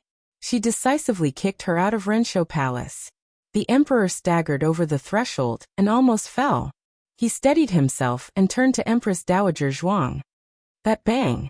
The door mercilessly closed in front of him. The emperor resentfully rubbed his nose and finished his sentence. Tomorrow we'll go to court together. Eunuch Wei couldn't bear to watch. After freeloading a bowl of duck noodle soup in Rinshou Palace, the emperor felt refreshed. We feel that we can still approve memorials for the whole night tonight. In the end, he went back to his bedchamber and fell asleep on the dragon bed. Eunuch Wei. What did it mean to fall asleep instantly? This was it. He slept very peacefully and didn't have any more nightmares. The next day before dawn, Eunuch Wei woke the emperor up. Your Majesty, it's time for morning court. And the emperor didn't have the habit of lazing in bed. After being woken up, he quickly washed and changed into his dragon robes. Prepare for Rinshou Palace. It was all this damned medicine's fault. He wanted to go to court with his mother. Eunuch Wei vaguely felt that there was something wrong with the medicine, but he thought that the little miracle doctor and Lord Xiao wouldn't lie to his Majesty. So did his Majesty really revert to his childhood and become that clingy snot bug? That's right, the emperor loved to have a runny nose when he was young. Eunuch Wei hadn't seen it with his own eyes, but he'd heard about it from Eunuch He. He was also clingy to the Empress Dowager and fought with Princess Ning and for favor. Alas, the past was unbearable to look back on. Ah, Your Majesty. Eunuch Wei suddenly remembered something. Eunuch He came just now and asked how you would deal with old concubine Jing. After the emperor and old concubine Jing broke off their relationship, old concubine Jing was placed under house arrest in the nunnery, and Eunuch He was secretly watching over her. The emperor's eyes turned cold. I haven't thought about how to deal with her yet. Although she made a big mistake, she's still my mother. I was raised under her name, so she's my birth mother. How can I kill my own mother? That was right. No matter what crimes she committed, she was still the emperor's mother. Everyone in the world could punish her, but the emperor couldn't do it himself. Eunuch Wei muttered. TSK, bring out the ruthlessness you used on the Empress Dowager. What did you say? The emperor looked at him. Eunuch Wei was startled. He covered his mouth and said, nothing. He was talking nonsense again. Damn it. The emperor rolled his eyes at him. Why do you think I sent He-san to watch over the nunnery? Eunuch Wei was startled. Your Majesty, you mean? The emperor said with a complicated expression. I want to know if she's been plotting this all by herself all these years, or if she has other accomplices. It's best to catch them all in one fell swoop. His feelings for old concubine Jing couldn't have faded away in a few days. The emperor still felt pained at the mention of old concubine Jing, but he wouldn't sympathize with her anymore. Some beliefs collapsed overnight and couldn't be built up again. The emperor said in a deep voice, send someone to keep an eye on the Duke of Yong'an's household as well. The Duke of Yong'an's household was old concubine Jing's maternal family, so the emperor didn't suspect them. The Duke of Yong'an's household's children were all hopeless. Even the Duke of Yong'an himself was mediocre. However, old concubine Jing was now under house arrest. If she really had accomplices, the Duke of Yong'an's household might be the only way to get close to her. The emperor paused. There's one more thing that I don't understand. Eunuch Wei said. Please speak, Your Majesty. The emperor was puzzled. I gave her 4 dragon shadow guards. Why is there only 1 left? Where did the other 3 go? Keep an eye out for this. I really don't want to ask her myself. I don't believe anything she says anymore. I also don't want to see her again. Understood. Eunuch Wei replied. Jade Water Alley. After breakfast, Gu Yan and Gu Xiaoshan went to Qinghe Academy. The old chancellor took little Jing Kong to the Imperial College, and Gu Jiao sent Xiao Lulang to Hanlin Academy. Xiao Lulang was dazed for a moment.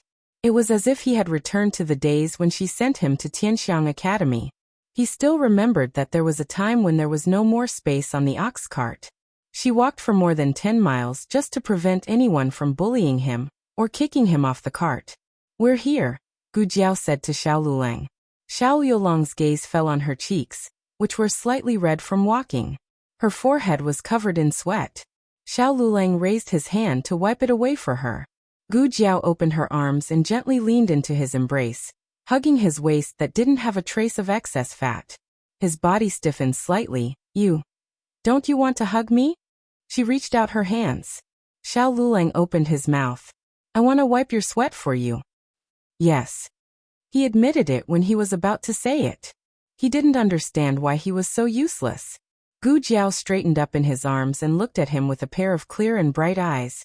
I'll pick you up after you're off duty. Okay. He still couldn't refuse. Gu Jiao curved her lips. You go in. I'm leaving. Yes. Xiao Lulang responded softly but didn't go in. Jiao Jiao. Yes. Gu Jiao turned around and looked at him with her clear eyes. Ning Ziyuan's family came to the capital and invited us to their home. Okay, Gu Jiao said. When are we going? Xiao Lulang thought for a moment. Next weekend? At the end of the month. Okay. Gu Jiao agreed without hesitation. Silly girl. Don't you know that you're going out as my wife? It'll be hard to get rid of it in the future. Gu Jiao waved her sleeves and left. Xiao Lulang stared at her back and watched her disappear at the end of the street before turning to walk into Hanlin Academy. He didn't know if it was a coincidence or not, but Royal Prince was standing at the entrance of Hanlin Academy. He didn't know how long he had been standing there, but he was looking in the same direction as him. Editor Zhuang. Xiao Lulang greeted him calmly. Royal Prince wasn't ashamed of being caught red-handed. He looked away calmly and looked at Xiao Lulang. Xiao Lulang. Xiao Liulang's eyes flashed with coldness, but his face was calm. Congratulations, Editor Zhuang. Royal Prince frowned strangely. What are you congratulating me for? Engagement. With my sister-in-law. I heard that His Majesty bestowed the marriage. The date has already been set. Your sister and I will be there to watch the ceremony. I wish you a long and happy marriage. Royal Prince clenched his fists. He had only sneaked a few glances at Gu Jiao, but Xiao Lulang had mercilessly stabbed his heart into a sieve. Was this man's possessiveness this terrifying? The latest chapter of this book is not finished yet. For more exciting content, please scan the QR code below to download the app. Novels are updated faster and more complete. Millions of novels are free to read. Novels with content that can't be found online are all available here. https://www.zhhbqg.com/89642_896/110910149. HTML Genius memorized this website's address in 1 second. www.zhhbqg.com Bikuga mobile reading website. Chapter 390. The newest chapter of this book is not finished yet. For more exciting content, please scan the QR code below to download the app. Novels are updated even faster. Millions of novels are free to read. Novels with content that can't be found online are all available here. Xiao Lulang ignored the ashen-faced royal prince and turned to enter Hanlin Academy. He had taken 2 days off, and there was a pile of official business on his desk. He flipped through it and found that it wasn't much and could be finished in one morning. Starting tomorrow, he would resume teaching the Crown Prince. He had to set some questions for the Crown Prince, but it wouldn't take too long. In short, he would be able to finish on time. But what no one expected was that right after he finished dealing with the official business at hand, he was given a new one by Attendant Yang. It was to write a eulogy to the late emperor, and was used during sacrifices. This was a task that Hanlin Academy's Scholar Han had given to Attendant Yang. But Attendant Yang was too lazy to do it, so he found Xiao Lulang. Speaking of which, Attendant Yang hadn't bullied Xiao Lulang for a while. First, he had just recovered from a serious injury and had no energy. Second, Xiao Lulang and Grand Tutor Zhuang had an undefeated confrontation at the gates of Hanlin Academy. Third, it was said that Marquis Xianping had personally gone to the countryside to pick up Xiao Lulang.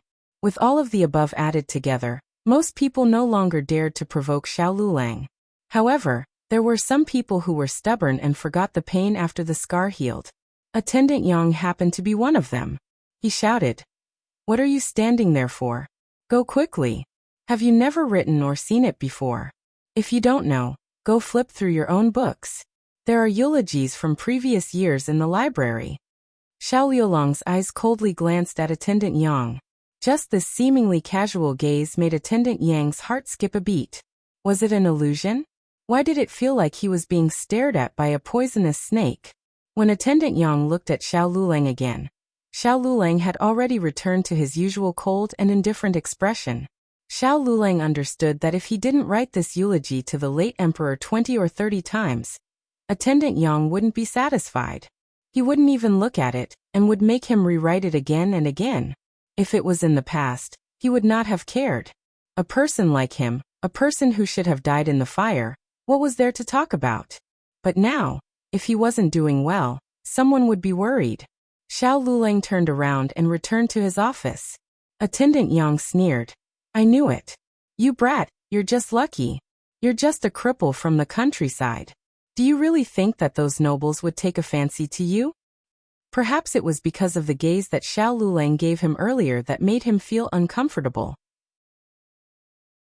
He made things difficult for Xiao Lulang for the entire morning, rewriting it countless times. Finally, when he saw that it was time to hand it in, he picked up the first eulogy that Xiao Lulang had written. I think this is the best one. Xiao Lulang walked out in silence. Attendant Yang snorted in disdain. Then he picked up a neatly written eulogy and went to Master Han's office. Master Han looked at the delightful handwriting and couldn't help but reveal a look of satisfaction. This is Xiao Liulong's handwriting, right? In the entire Hanlin Academy, Xiao Liulong's handwriting was the best. Even Royal Prince An's handwriting paled in comparison. Attendant Yang smiled flatteringly. My handwriting is not good, so I had him make a copy. Making a copy was not much of a merit. Writing a soul-stirring eulogy was true skill. Yes, these lines are written well. Master Han was not stingy with his praise. Attendant Yang was overjoyed. But his happiness did not last long. Master Han's smile froze on his face. You really wrote this? Attendant Yang was immersed in his own fantasy of praising himself and did not notice Master Han's expression. This official wrote it. Master Han slammed the eulogy on the table with a bang. Attendant Yang was shocked. Master Han? Master Han said angrily. Attendant Yang, do you not want to live anymore? You dare to disgrace the late emperor's name. Late emperor's name? Attendant Yang was stunned. He quickly took the eulogy and looked at it. The eulogy did mention the late emperor's name, but it was not his real name. It was a nickname. It appeared in a couplet that was first suppressed and then raised. Coincidentally, it was the suppressed part. Therefore, if one looked at it carefully, it could really be said to be an insult to the late emperor. Attendant Yang's face instantly lost all color. He said in fear, Master Han. It's not me. It's Xiao Lulang. It's him. He almost said that the eulogy was written by Xiao Lulang, but he quickly changed his words. He must have copied it wrongly. Master Han said coldly, he is the new top scorer. Would he make such a laughable mistake? Moreover, if you don't add the late emperor's nickname, you won't be able to read it.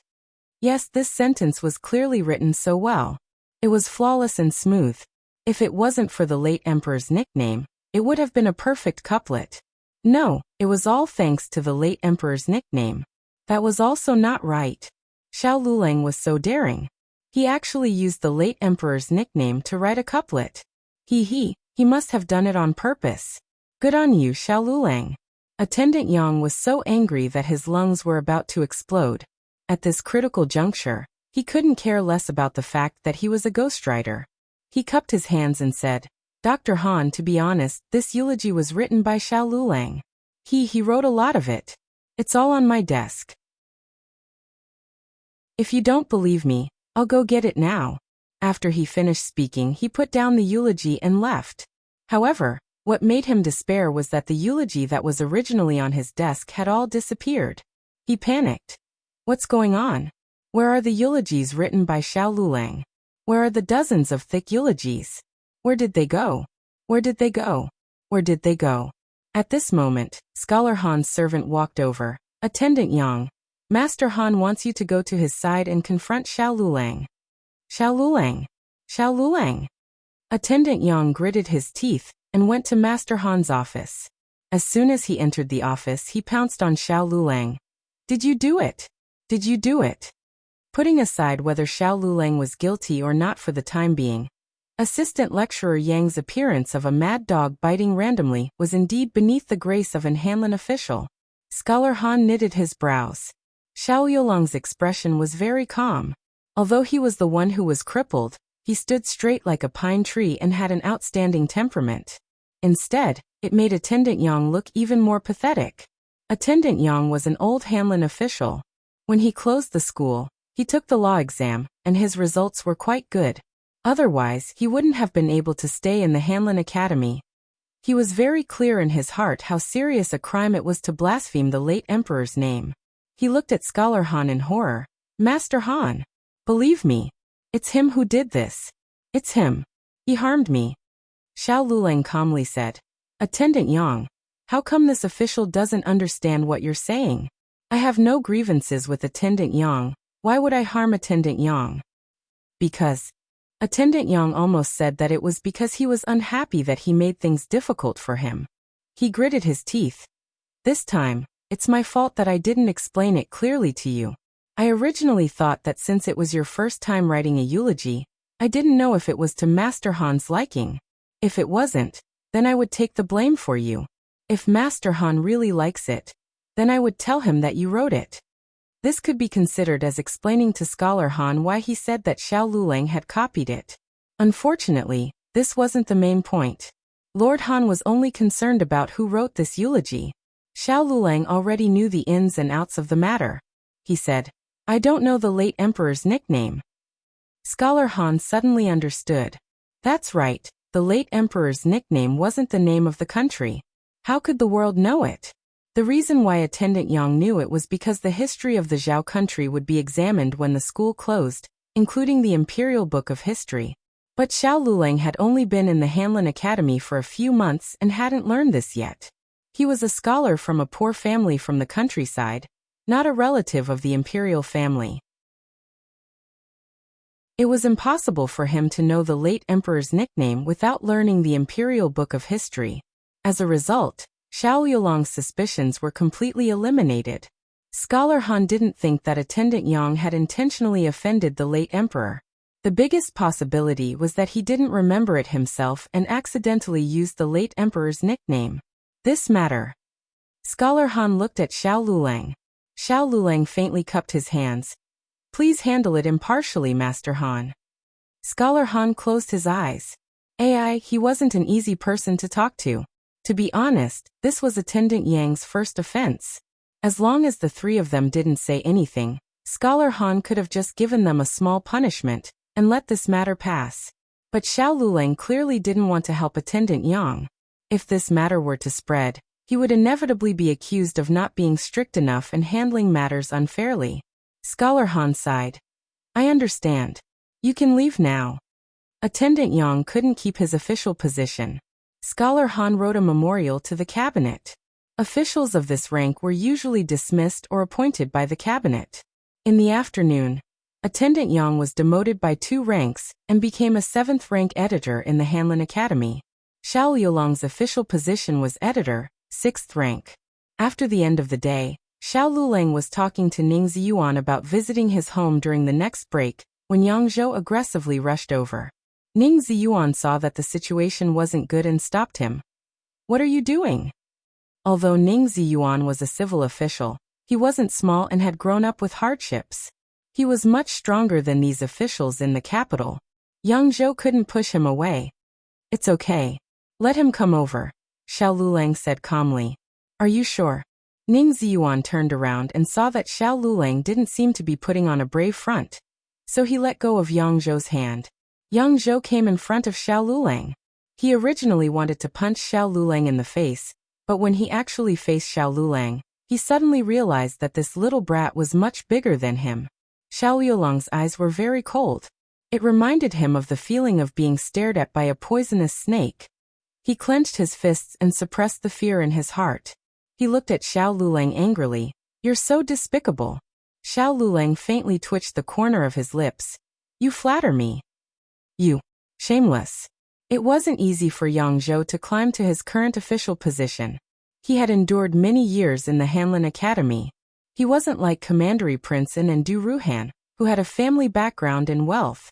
He was just an ordinary scholar. What he did wasn't too much.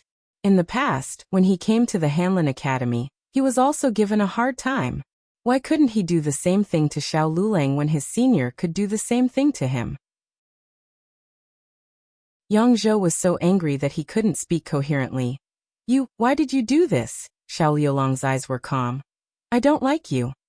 Yang Zhou choked and almost spat out blood. He raised his fist. Hey! Ning Ziyuan shouted. Xiao Lulang didn't even blink. He looked at him indifferently. You're just a 7th-rank editor. You don't have the right to hit me. Yang Zhou's arrogance immediately weakened.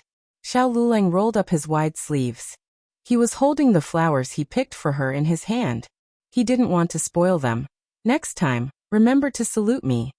After saying this, he brushed past Yang Zhou and left without looking back. Not far away, Commandery Princeton witnessed everything and couldn't help but frown. He had heard about the incident with Assistant Secretary Yang.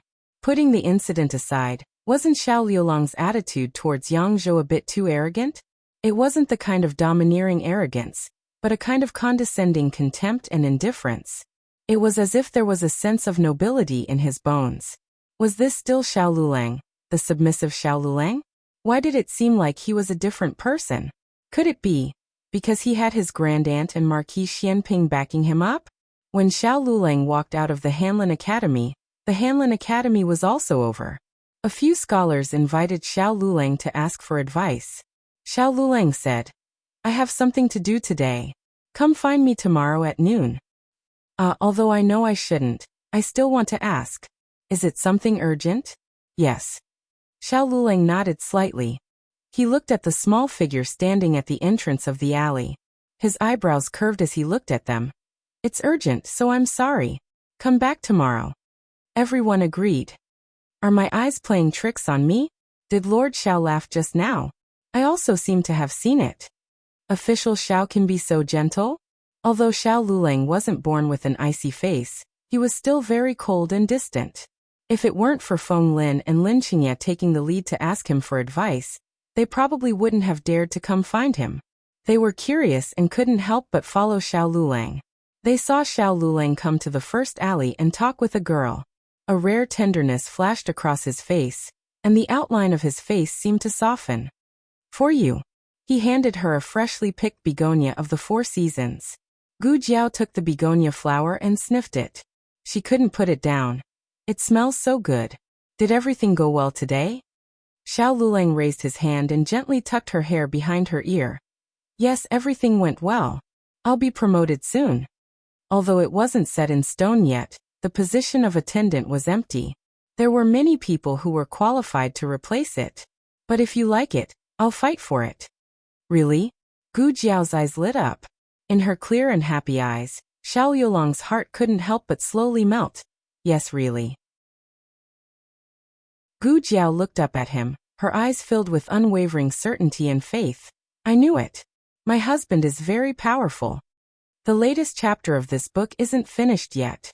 For more exciting content, please scan the QR code below to download the app. Novels are updated faster. Millions of novels are free to read. Novels with connotations that can't be found online are all available here. https://www.zhbqg.com/89642_8964286/110908397. HTML Genius remembered the website address in 1 second. www.zhbqg.com Bikugo mobile reading website. Chapter 391. The latest chapter of this book is not finished yet. For more exciting content, please scan the QR code below to download the app. The novel will be updated faster. Millions of novels will be read for free. There are novels with connotations that can't be found on the internet here. After returning to Baishui Alley, Gu Jiao found a vase and put the crabapple flower on her windowsill. The crabapple flower didn't have any special smell, but she smelled it with the lingering charm of his fingertips. When Xiao Lulang came to the door of the east room, He saw Gu Jiao leaning on the windowsill to admire the crabapple flower that was not as stunning as her. She held her chin with both hands and looked at it very seriously, as if she was looking at a rare treasure that she had never seen before.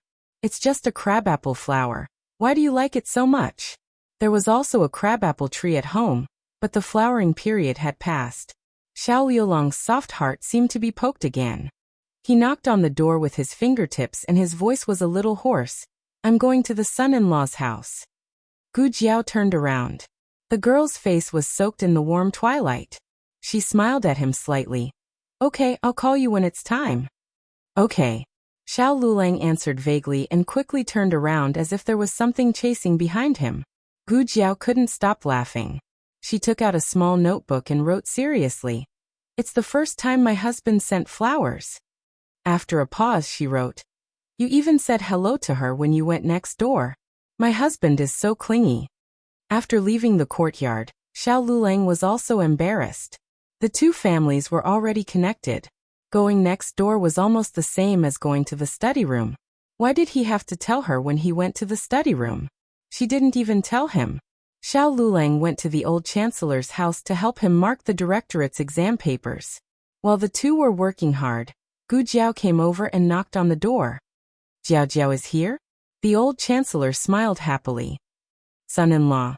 Gu Jiao greeted them and glanced at Xiao Lulang. She said to the old chancellor, I'll take little Jing Kong to the orchard. Ah. Go ahead. The old chancellor was bewildered. He didn't have to specially come over to say this kind of thing. He didn't mention it in the past. Gu Jiao looked at a certain someone with a smile. With her hands behind her back, she walked away proudly. The old chancellor turned his gaze to Xiao Lulang. Xiao Lulang seriously marked the paper. Why are you looking at me? Something was wrong. There was something wrong with the two youngsters. The old chancellor came back to his senses. The little lass wasn't explaining to him, but to Xiao Lulang. Did their relationship suddenly become so good? Don't tell me, no, the chastity mark on her face was still there. They hadn't consummated their marriage. In fact, the elders had discussed this matter in private.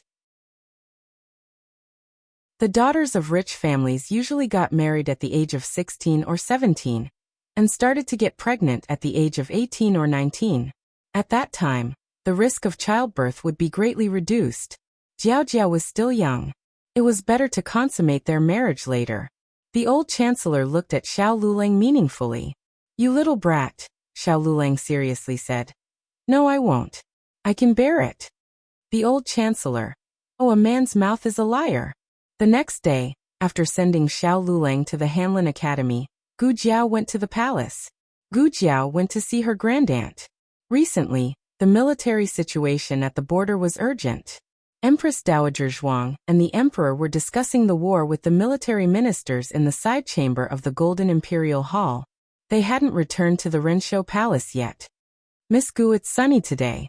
Don't stay outside. Go to the Empress Dowager's bedroom and have a rest. Fei Chui said to Gu Jiao. Gu Jiao liked this clever little palace made very much. She nodded to her and said, Okay. Gu Jiao went to her grandaunt's bedroom. Fei Chui served her favorite fruits and snacks. Gu Jiao casually ate a mouthful of cantaloupe, but she accidentally spilled the juice on herself. It was sticky and uncomfortable. Oh, it's dirty. Let me help you find a set of clothes to change. No need, I've brought my clothes. Originally, she was going to the underground martial arts field today. Her small basket contained her mask and men's clothes. She changed into the men's clothes. Her hair was scattered and tied into a high bun. Fei Chui took her clothes to wash and dry. Gu Jiao had nothing to do in the bedroom, so she admired the treasures in the treasure pavilion. Everything in the Renshou Palace was an antique.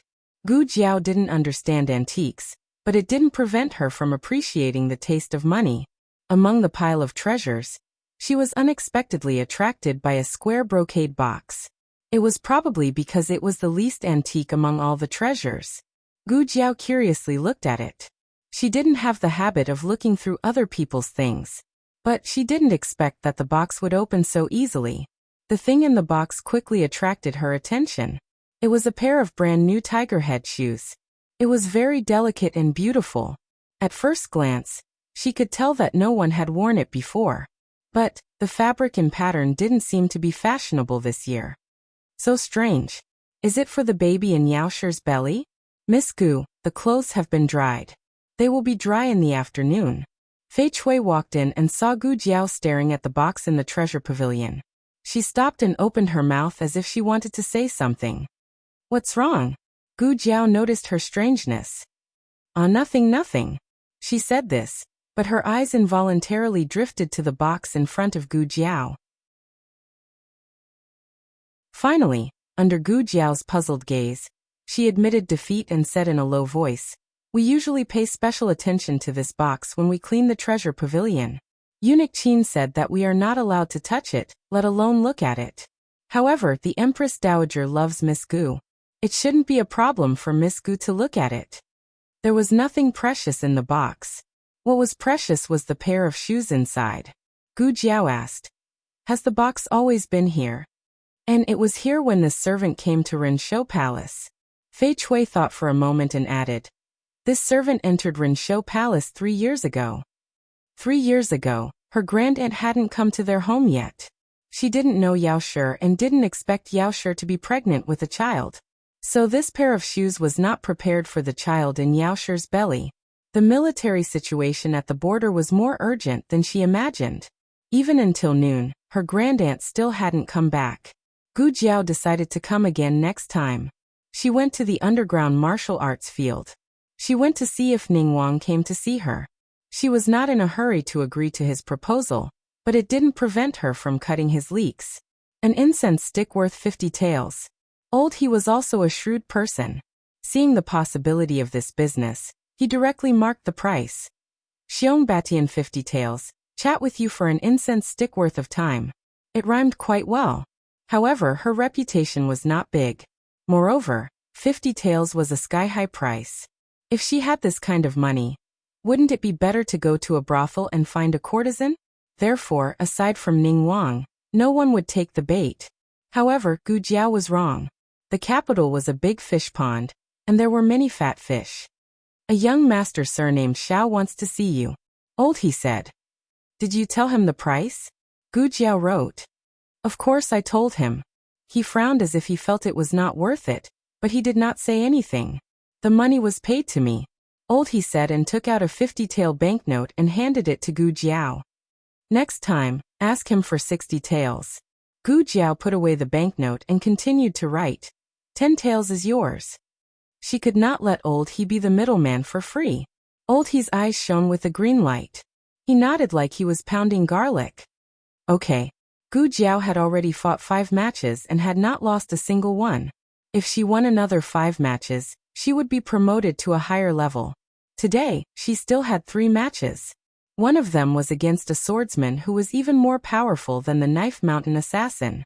She only needed to win this last match to be promoted to a higher level. Unfortunately, she met Gu Jiao.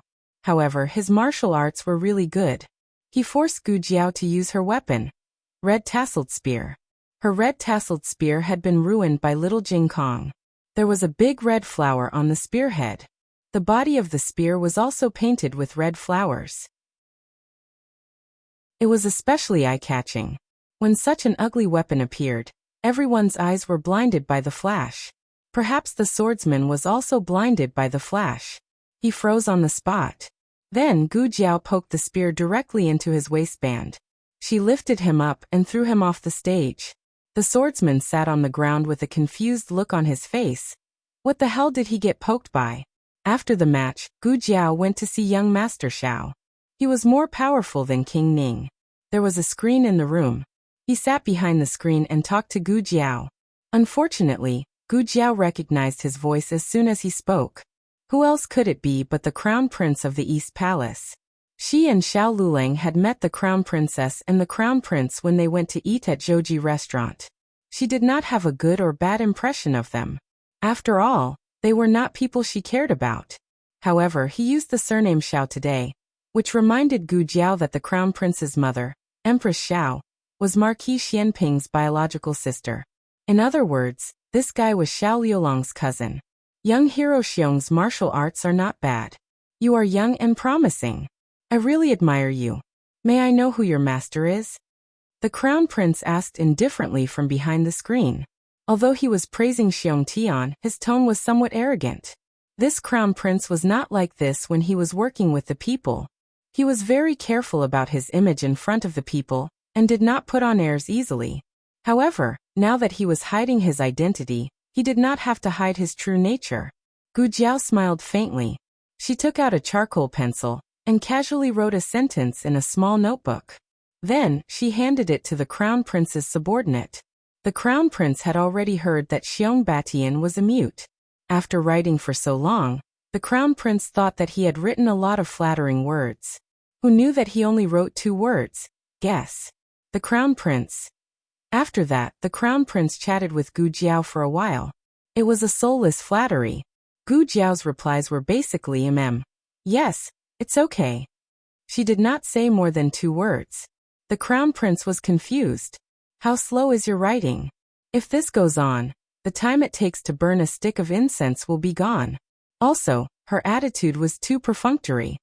Can you not always use 2 words? The crown prince suppressed his anger and said. Gu Jiao thought for a while and wrote, yes, I can. 2 words.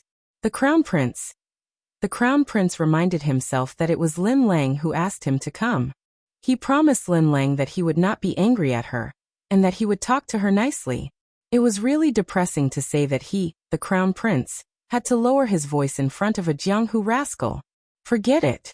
In order to let Lin Lang go to the Yen kingdom to meet old Master Meng, he had to swallow his anger. The crown prince calmed himself down and looked at the screen. Back to the topic. I called you here because, bang! As soon as he finished speaking, Gu Jiao closed the notebook in her hand and stood up. She pointed at the incense that she had lit when she came in. Time was up. The crown prince. The crown prince gritted his teeth. I'll pay more. Gu Jiao waved her hand without turning her head and threw out a note. Make an appointment next time. The crown prince was so angry that he vomited blood. Was Gu Jiao deliberately making things difficult for the crown prince? Of course she was. She did not forget the crown prince's disdainful look toward Xiao Lulang when they ate at Zhouji restaurant. He bullied her husband. Haha. Gu Jiao found old he and wrote in the notebook. The next time this Xiao fellow comes, the starting price is 100 taels. Including your 10 taels, the total is 110 taels. Old he was stunned. Did she think that she was the courtesan of Xianle House? Such a sky-high price. Why? He asked. Gu Jiao smiled and wrote, the price of family affection. Old he. It was still early and the Hanlin Academy would not end so soon. Gu Jiao went back to Baishui Lane to change her clothes. Just as she was about to go out to pick up Xiao Lulang, Eunuch Qin came. Eunuch Qin came to see Gu Jiao. He smiled and said, the Empress Dowager only learned that Miss Gu went to Rinshou Palace after coming back from the throne room. Why didn't she send someone to report to the Empress Dowager? Gu Jiao said, it's okay. Grand Aunt is busy. It's the same if I see her next time. She was not arrogant because of favor, and always had a sense of propriety. This made Eunuch Qin have a whole new level of respect for her. Even noble consort Zhuang, and the young masters of the Zhuang family could not do this. Eunuch Qin handed the food boxes in his hands to Gu Jiao. There were 2 in total. This box contains ice fruits and this box contains snacks from the imperial kitchen. The Empress Dowager asked this servant to send them to Miss Gu. Thank you, Eunuch Qin. Gu Jiao reached out to take the food boxes. Eunuch Qin, have a seat in your room and have a cup of tea before you leave. The weather was very hot and Eunuch Qin was indeed thirsty. He entered the central room with Gu Jiao. Gu Jiao poured him a cup of herbal tea. Thank you, Miss Gu. Eunuch Qin took the cup with both hands and drank it in big gulps. He put down the teacup and said to Gu Jiao with a pleasant expression, this servant will leave now. I still have to report to the Empress Dowager. I'll send you off. No need. Gu Jiao still insisted on sending him to the door. The moment Eunuch Qin turned to get into the carriage, she suddenly called out to him, Eunuch Qin. Eunuch Qin turned around and said, Miss Gu, do you have any other orders? Gu Jiao said, I have something to ask. Eunuch Qin said, Miss Gu, there's no harm in asking. This servant will tell you everything I know. Gu Jiao gestured and said, "What's with the tiger head shoes in the square box in the pavilion of many treasures?" Eunuch Qin's smile froze. "It's nothing. Eunuch Qin, get in the carriage." She was just curious. If he could not say, she would not force him. "It's the young master's shoes," Eunuch Qin said in a low voice. Gu Jiao could only think of two young masters, Princess Ning'an or His Majesty? Eunuch Qin sighed and said, "Neither. It's the Empress Dowager's flesh and blood. Unfortunately, it died at birth." Great-aunt had a child? Gu Jiao had never heard anyone mention this. Eunuch Qin nodded sadly. "It's a pity that it was stillborn. It wasn't recorded in the genealogy, and it didn't have a place among the imperial heirs. If the young master had survived, he would be the same age as His Majesty now. The young master and His Majesty's birthdays are only 3 days apart." Gu Jiao fell silent. Eunuch Qin started talking and couldn't stop for a while. Actually, if it weren't for this, His Majesty might not have been raised under concubine Jing's name. At that time, the Empress was favored. The late Emperor actually wanted to wait for His Majesty to be born and let the Empress raise him. Gu Jiao didn't understand. Great-aunt was pregnant at that time, right? Since she already had her own child, why would she raise another one? Eunuch Qin said. The imperial physician took the pulse and said that the child in the palace mate's belly was a prince. The late emperor thought that if the Empress Dowager gave birth to a princess, it wouldn't be a bad idea to give her a prince. She had only heard of people taking the pulse to determine the number, but never the gender. The people in the palace were quite desperate for survival. Then what happened? Gu Jiao asked. Then, Eunuch Qin smiled bitterly. Then the Empress acted up first and gave birth to a stillborn. A stillborn is an ominous sign in the imperial family. Furthermore, there were some vile people who instigated it. His Majesty was furious and took his anger out on the Empress. 3 days later, the palace maid really did give birth to a prince. However, His Majesty didn't send the prince to the Palace of Earthly Tranquility as promised. Instead, he gave the prince to concubine Jing of the 1,000-year palace. Great-aunt must have been looking forward to the birth of that child, right? However, she didn't expect that the child would be separated forever after birth. What Eunuch Qin didn't say was that the Empress was still young at the time. She was only a 17 or 18-year-old girl. She hadn't lost all hope in the palace. She longed for her first child. When she gave birth to a cold stillborn baby, she broke down. She hugged the baby and cried her heart out. The crying in the Palace of Earthly Tranquility lasted for an entire night. She cried all the tears she had in her life, and also cried her lively heart to death. How could it be so coincidental? Just as Great-aunt gave birth to a stillborn child, the palace maid on the other side gave birth to a prince. It was only 3 days apart. Didn't anyone suspect anything? Miss Gu, do you want to say who plotted against the Empress Dowager? It's hard to say. Eunuch Qin wiped his tears. When the Empress first entered the palace, her mind was very simple. She didn't guard against many things.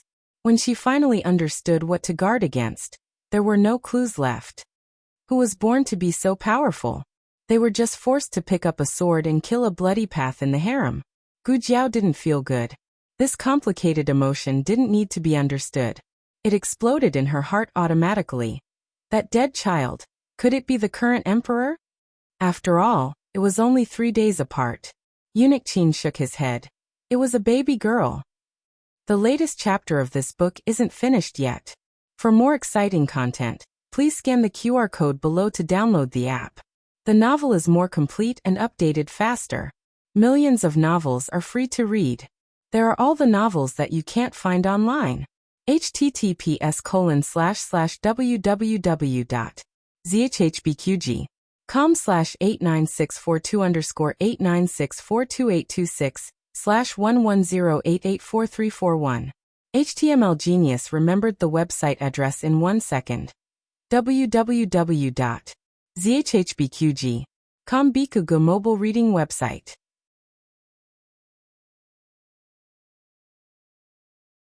Chapter 392. The latest chapter isn't finished yet. For more exciting content, please scan the QR code below to download the app. Novels are updated at a faster rate. Millions of novels are free to read. Novels with connotations that can't be found online are all available here. Baby girl. Gu Jiao thought of Princess Ning'an, but this time she didn't guess if the child was her great-aunt's. After all, Princess Ning'an was a few years younger than His Majesty, so the age didn't match.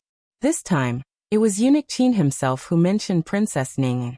The Empress Dowager dotes on Princess Ning'an very much. I'm sure Miss Gu has heard. Gu Jiao nodded. Eunuch Wei said. Actually, there's a reason. Princess Ning'an's birthday coincides with the little master's birthday. The Empress Dowager. Perhaps the Empress Dowager felt that her child had returned and became Ning'an. Eunuch Qin smiled embarrassedly. This is only this old servant's guess. This servant doesn't know what the Empress Dowager is thinking. This servant only remembers that the Empress sat in Cunning Palace for a long time on the night Princess Ning'an was born. Thinking of something, Eunuch Qin added, speaking of which, the Empress and concubine Jing only got close after Princess Ning'an was born. Concubine Jing often brought Princess Ning'an to visit the Empress, but it was during Princess Ning'an's birthday that the Empress truly opened her heart to Princess Ning'an. She grabbed the Empress's hand. At that moment, Great-Aunt couldn't have not been moved, right? The pain in her heart was healed by the one-year-old princess. It was as if her child had really returned. Gu Jiao didn't ask if it was concubine Jing's scheme, because regardless of whether she asked or not, what happened had already happened. The feelings and sincerity that should have been given couldn't be taken back. The princess treats the Empress Dowager with sincerity. This was what Eunuch Qin rejoiced about. Sometimes, even he felt that people were reincarnated, and the little master had thrown himself into concubine Jing's belly to reunite with the Empress Dowager. Gu Jiao didn't find it strange. Blood wasn't the only thing that bound people. She had parents who abandoned her like an old shoe, and also met a great-aunt who doted on her. Her great-aunt's experience was too lamentable. If everything that happened back then was concubine Jing's scheme, then this woman deserved to die. At the end of the month, the Hanlin Academy was closed. Xiao Lulang promised to take his family to Ning Ziyuan's house. The old chancellor looked at Xiao Lulang suspiciously. The two of you went out alone? She felt that the two of them were going to do bad things behind her family's back. At such a hot-blooded age, she was really worried that this kid wouldn't be able to control himself. Coincidentally, little Jing Kong didn't have any lessons today. Old Chancellor decisively stuffed little Jing Kong into the carriage. The dumbfounded little Jing Kong. Old Chancellor. The best way to ruin a couple's life is to give them a child. Xiao Lulang and Gu Jiao brought little Jing Kong to Ning Ziyuan's house. Ning Ziyuan's house was a bit remote, almost in the outer city. It took an hour to get there by carriage from Clearwater Lane. Ning Ziyuan usually rode a horse for convenience, but it still took him an hour to get there. Ning Ziyuan's house was a small one-story house. It was less than half the size of Xiao Lulang and Gu Jiao's house. There were 2 rooms in total, plus a small study in the middle. Ning Ziyuan's family was poor. It was said that after he got first place in the 3 tripod tests, many squires in his hometown wanted to make friends with him. The only way to make friends with him was to give him gifts or daughters. Ning Ziyuan was poor, but he had a backbone. He didn't accept gifts or take a concubine. Instead, he sent people to bring his wife and children from his hometown. His parents lived with his eldest son in his hometown, so he sent a sum of money home. The salary of the Hanlin Academy alone couldn't support such a big family. Fortunately, there was a reward from the imperial court. 500 taels for the top scorer, 300 taels for the second place and third place respectively. Ning Ziyuan gave 100 taels of silver to his parents and another 50 taels of silver to pay off his family's debt. The rest of the money was used to rent this house, buy a horse, and bring his wife and children to the capital. There was almost nothing left. So he was really poor now. Ning Ziyuan got married early. He was in his early 30s. His eldest son was already 13, his second son was 10, and his daughter was 1 year younger than Jing Kong. Ning Ziyuan's wife's surname was Wan. She was an honest and virtuous wife. She didn't talk much and was a bit shy and introverted. Maybe it was because she wasn't familiar with Gu Jiao and Xiao Lulang.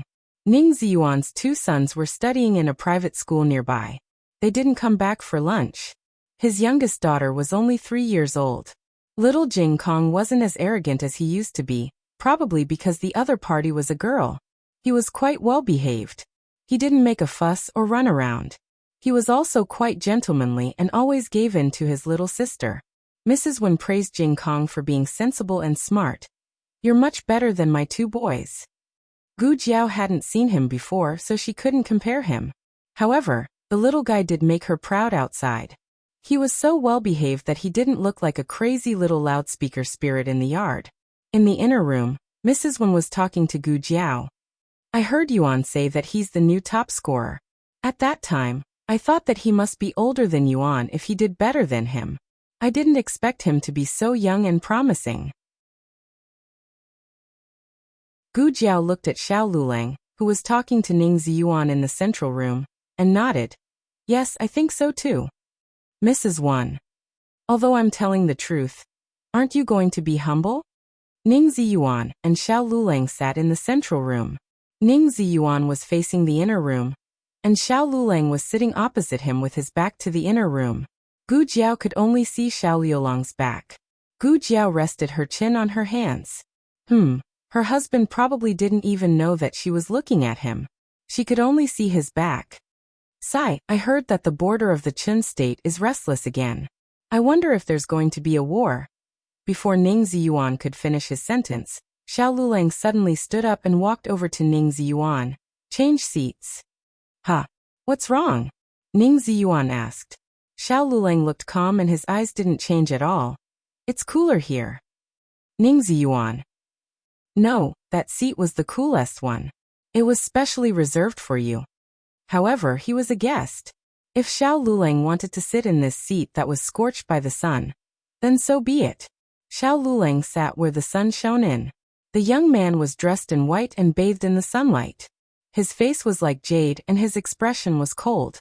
Sweat seeped from the back of his fair neck under his black hair. Ning Ziyuan asked strangely, "Is it really cool?" Xiao Lulang drank his tea quietly. His long eyelashes drooped, and he said, "Yes, it's cool." In the afternoon, Ning Ziyuan's two sons came back from the private school. They looked more like Mrs. Wan, and were more handsome than Ning Ziyuan, who was their father. In terms of personality, the eldest son was like Ning Ziyuan, who was extravagant. The youngest son was like Mrs. Wan, who was more introverted. Overall, they were very good children. Ning Ziyuan even asked Xiao Lulang to test their homework. Ning Ziyuan came in third in the examination. His knowledge was excellent, and it was more than enough for him to check on his two sons' homework. The reason why he asked Xiao Lulang to test them was more than to encourage them. Gu Jiao could tell that the two youths looked at Xiao Lulang with eyes full of reverence and apprehension. As for Gu Jiao's birthmark and Xiao Liulang's disability, no one cared. Gu Jiao had a very comfortable day. After dinner, the family got up and said goodbye. Ning Ziyuan and his wife walked the three of them to the door. Mrs. Wan had been very nervous. She was worried about her husband's career, and that life in Jing City would be difficult. Seeing that her husband had made such good friends, her heart was finally put back into her stomach. Little Jing Kong and Ning Xiaoya played for the whole afternoon. When they parted, Ning Xiaoya was reluctant to leave. She hugged Jing Kong's brother, no Jing Kong's uncle, and cried loudly. Little Jing Kong gently comforted her. "It's okay. You can come to my house to play next time." Mrs. Wen took her daughter over and smiled as she watched the family of three get on the carriage. Little Jing Kong sat between the two of them.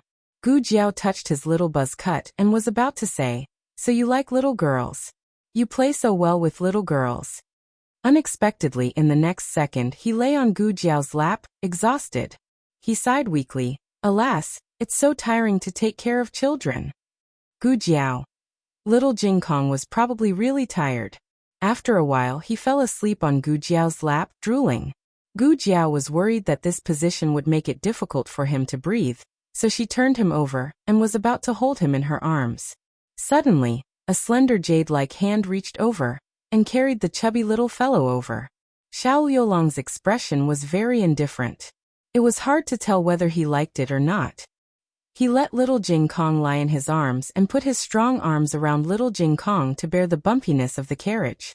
His hand seemed to hang down unintentionally and fell on the stool, gently touching Gu Jiao's sleeve. Gu Jiao didn't move. Xiao Lulang suddenly said, "It's not good for a girl to get tanned." Gu Jiao was stunned. "It's very hot on your side," Xiao Lulang said without looking sideways. His tone was very calm, as if he was saying that the weather was good today. Gu Jiao looked at the other side of her. It was true. The rays of the setting sun shone on her body. Although Gu Jiao didn't think that she could get tanned, but what if? Thinking of her husband's words about it not being good for a girl to get tanned, she decisively moved to Xiao Liulang's side. They were sitting in an old carriage, so there wasn't much space. With this move, their shoulders were inevitably close to each other. Digression. If you don't want to get tanned, why didn't you sit there in the beginning? The latest chapter of this book is not finished yet. For more exciting content, please scan the QR code below to download the app. Novels are updated faster and more complete. Millions of novels are free to read. There are all kinds of novels that can't be found on the internet here.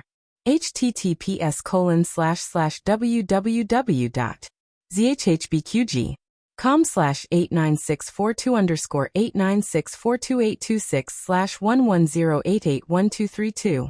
HTML Genius memorized this website's address in 1 second. www.zhbqg.com Bikuj mobile reading website.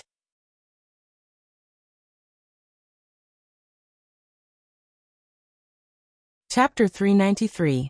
The latest chapter of this book is not finished yet.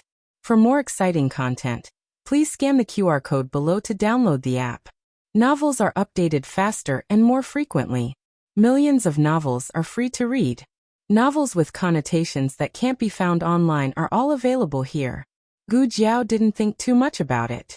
For example, why didn't Xiao Lulang sit on the side with Xishan in the beginning? Or why didn't he switch seats with her? Her thoughts in this regard weren't complicated. Moreover, in her impression, Xiao Lulang wasn't so good at flirting with girls. This year's summer was a bit long. At the end of July, the weather was still incomparably hot.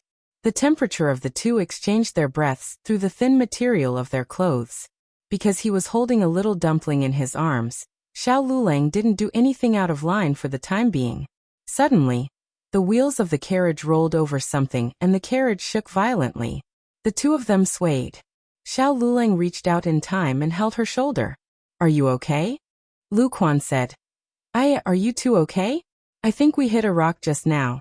It's my fault for not seeing the road clearly." "It's okay, Uncle Lu," Gu Jiao replied. Lu Quan relaxed. Xiao Lulang stared at her. His eyes were deep, like a quiet pool under the moonlight. Gu Jiao seemed to have accidentally fallen into it. She knew how to swim, but in this quiet pool of his, she didn't know how to do it. Xiao Liulang's throat moved. He calmly withdrew his gaze and looked at the curtain in front of him. "It's good that you're okay." He paused and asked, "Are you sleepy?" Gu Jiao blinked in confusion. She wasn't sleepy. She was very energetic. "I woke up early today. I thought you were sleepy. I wanted to." He stopped mid-sentence. His gaze seemed to inadvertently sweep across the two of them leaning against each other's shoulders. Gu Jiao followed his gaze and noticed his broad shoulders.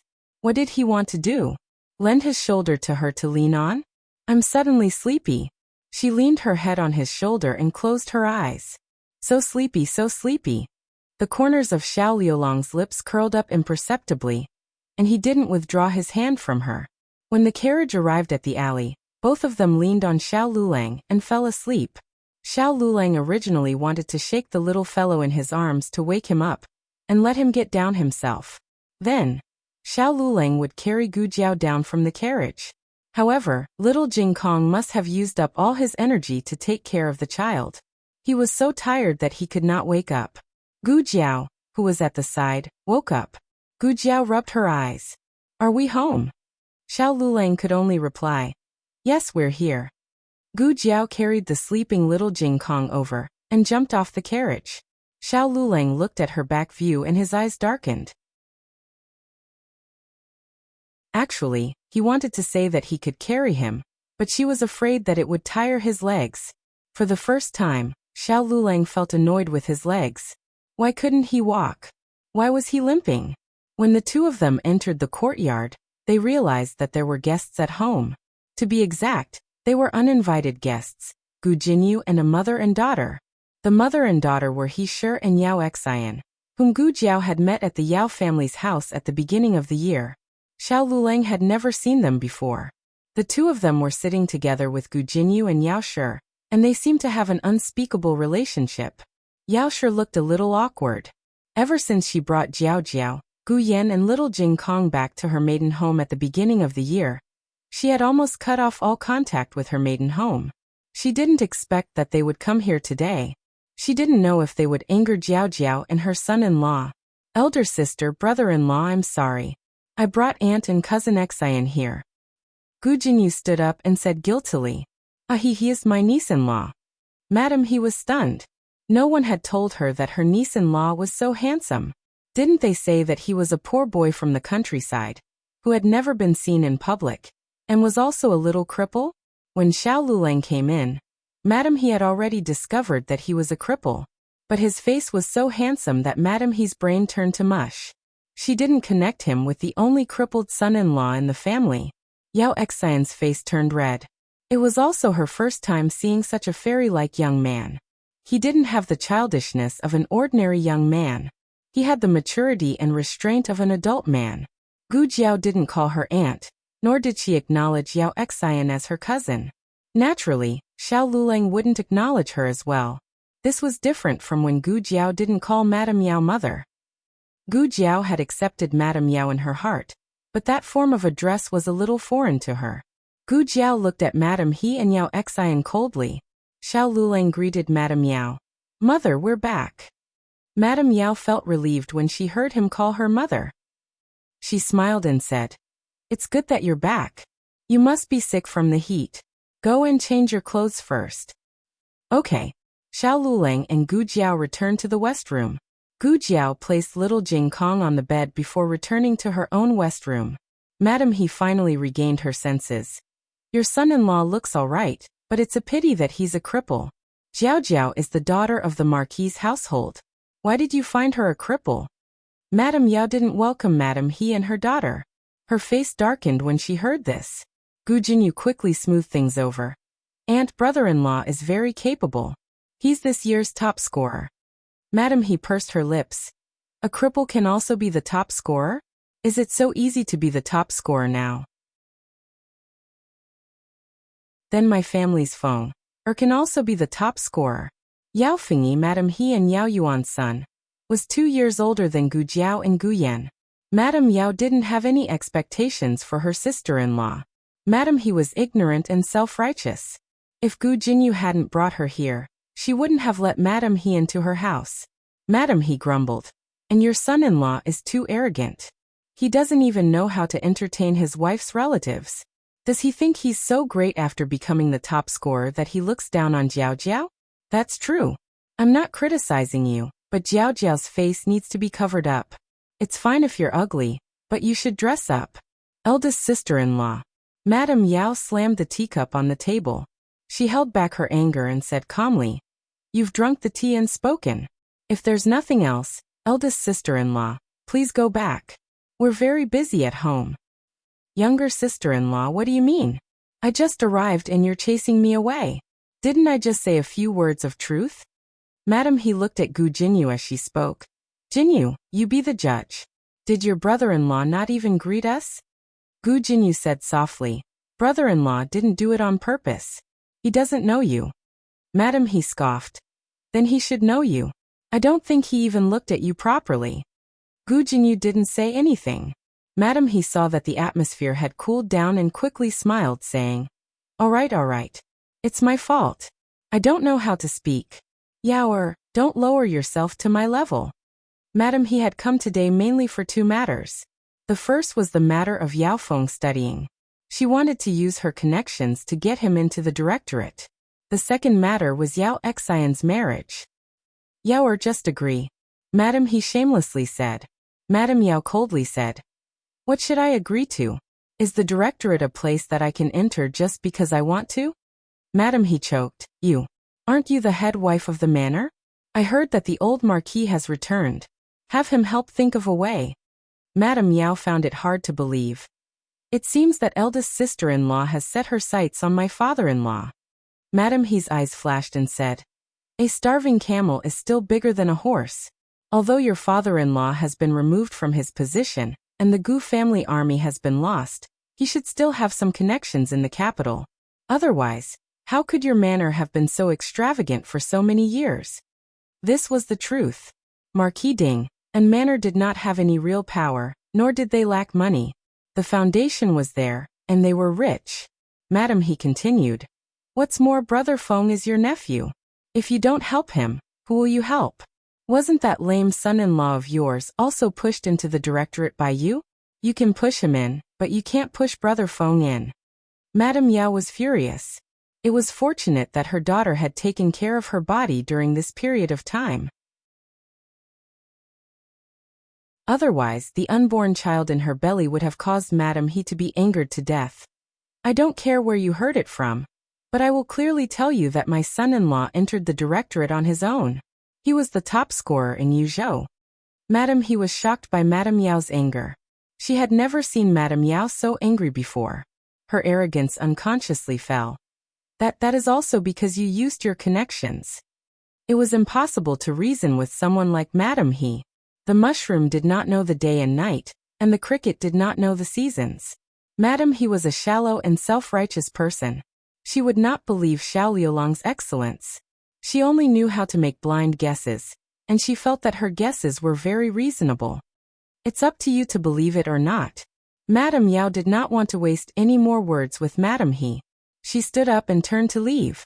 Madame He quickly said, Hey, Yao, I haven't finished speaking. Gu Jinyu saw that Madame Yao was really angry. At this moment, she did not care about Madame He and followed after Madame Yao. Madame He also wanted to chase after her, but she was grabbed by the collar by a strong force. It was Gu Jiao. Gu Jiao directly pulled her out of the central room. She did not care about the collar and strangled Madame He's neck. Madame He's eyes rolled back. She tried to grab with both hands, but she could not hold on. What are you doing? Eldest cousin. Yao Xian's face turned pale as she stood up. Gu Jiao threw Madame He out of the front door of their house. Io. Madame He lost her balance and fell to the ground. She fell flat on her face. Mother. Yao Xian carried the bouquets and crossed the threshold to help Madame He up. Madame He was furious. She climbed up and patted the bouquets. She glared fiercely at Gu Jiao. You lass. Halfway through her words, she met Gu Jiao's deathly gaze. Her heart thumped and her scalp suddenly turned numb. Gu Jiao knocked on the door and did not hide the coldness in her eyes. You are not allowed to come here again. Otherwise, I will break your bones. Madame He wanted to say that she dared, but when she met that cold gaze, she could not say a word.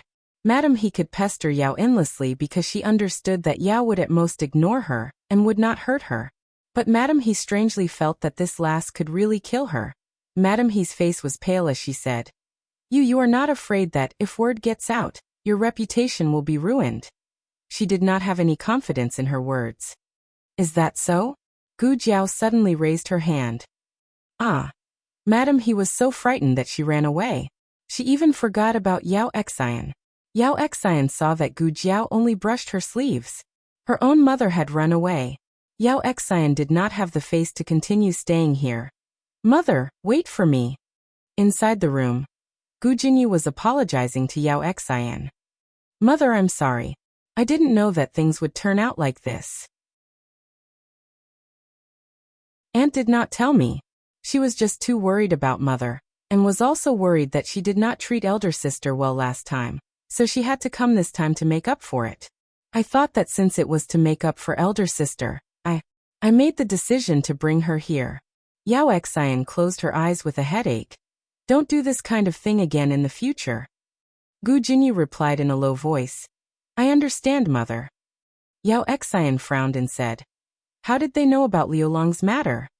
Gu Jinyu thought for a moment and said, When Aunt asked about brother-in-law, I only said that brother-in-law and elder sister got married in the countryside and studied at the Imperial College. Now he is working at the Imperial College. I did not say anything else. Yao Xian looked at Gu Jinyu and said, "You didn't say anything about his leg?" Gu Jinyu lowered her head. "When Aunt asked, I mentioned it, but I did not say that brother-in-law is a cripple. I would not say that about brother-in-law. Brother-in-law is just unable to walk." Gu Jinyu's words were not so crude.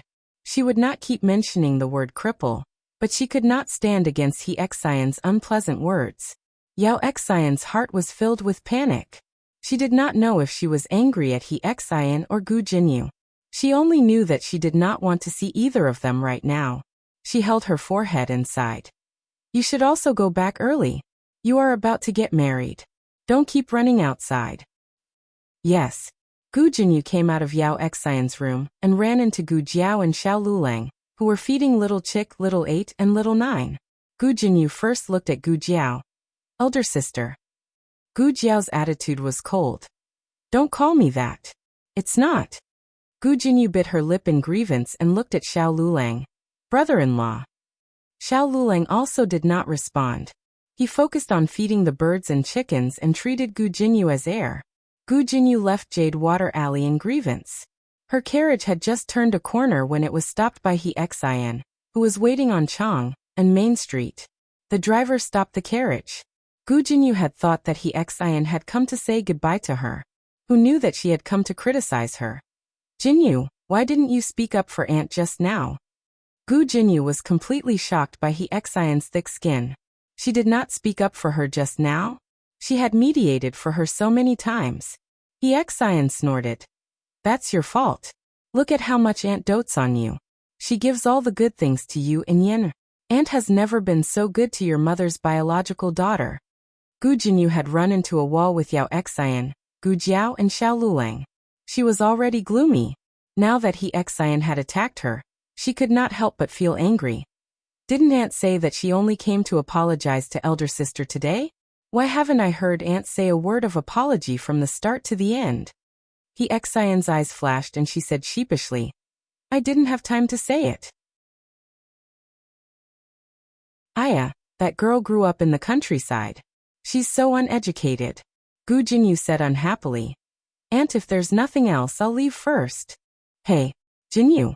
He Xian gripped the window of the carriage and smiled. Can you help with your cousin and cousin's matter?" "How can I help?" Gu Jinyu's expression did not look too good. He Xian said, "Don't think that Aunt doesn't know. Aren't you engaged to Royal Princeton? The Zhuang family has more power than the Marquis' household. Go and talk to the future son-in-law and ask him to help your cousin." Gu Jinyu was not so foolish.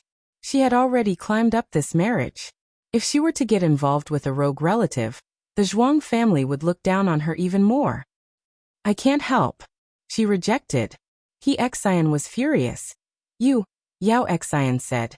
"Cousin Jinyu, don't be angry. My mother was in the wrong today. My mother didn't have any bad intentions. She was just too worried about my brother and me. It's my fault for being too stupid. If I was half as smart as my cousin, my mother would not have to worry so much." He Xian glared at her daughter. "What nonsense are you talking about? You're very smart too. You just don't have the chance to go to that, what girls' school?" "That's right." Thinking of this, He Xian's thoughts came to life again. She smiled and looked at Gu Jinyu. All right. Let's not talk about your cousin for now. Help your cousin enter a girls' school. Look, you only managed to hook such a good rich husband after entering a girls' school. Your cousin's qualifications are not worse than yours. You're an adopted daughter, but she's the legitimate daughter of the Yao family." Gu Jinyu was so angry that her face turned green. What did it mean to shoot yourself in the foot? This was it. She gripped her handkerchief tightly. "Let's go." Once the coachman received the order, he did not care that He Xian was still holding on to the carriage. He waved his whip, and the horse felt the pain and started to gallop. "Io." He Xian staggered and almost fell to the ground. "Mother, are you all right?" Yao Xian held on to her. He Xian spat on the ground. "Pooh, she's just a village girl who was adopted by mistake. She really thinks she's a piece of cake." "Mother," Xian said. Xian, don't be afraid. Of your two cousins, one is adopted and the other has a scar on her face. If even they can find a good marriage partner, I don't believe that you can't. Don't worry, I'll definitely find you a good husband. At the mention of a good husband, Yao Xian's mind suddenly flashed with the young man's exquisite features. His expression was cold, indifferent and distant, but it had an inexplicable attraction and charm. Yao Xian's heart skipped a beat. Digression, the monthly votes double event has begun. Please vote, vote. The latest chapter of this book is not finished yet. For more exciting content, please scan the QR code below to download the app. Novels are updated at a faster rate. Millions of novels are read for free. Novels with connotations that you can't find online are all available here. https://www.zhbqg.com/89642_896428226/1108555327. HTML Genius remembers this website's address in a second. www.zhbqg.com Bikuga mobile reading website.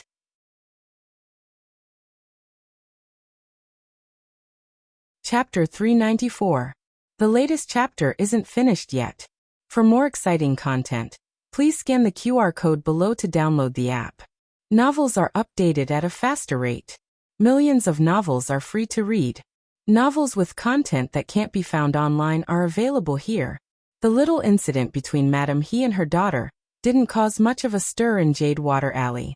The whole family quickly threw the two to the back of their minds. Everyone had their own matters to attend to, so they didn't have much time to waste on unrelated people. However, Madame Yao still sent a letter to Yao Yuan in order to avoid future trouble, telling him about Madame He's visit. After that, Madame He and her daughter didn't visit again. It was the 8th month of the month, and the autumn was like a wild tiger. The capital was still as hot as summer, and the emperor almost went to the mountain resort. He didn't go because he was busy with government affairs, and also because he was waiting for Eunuch He's investigation progress. Eunuch He sent people to keep an eye on Duke Eternal Peace Manor, which was Grand Concubine Jing's maternal home, but they didn't find anything out of the ordinary even after a long time.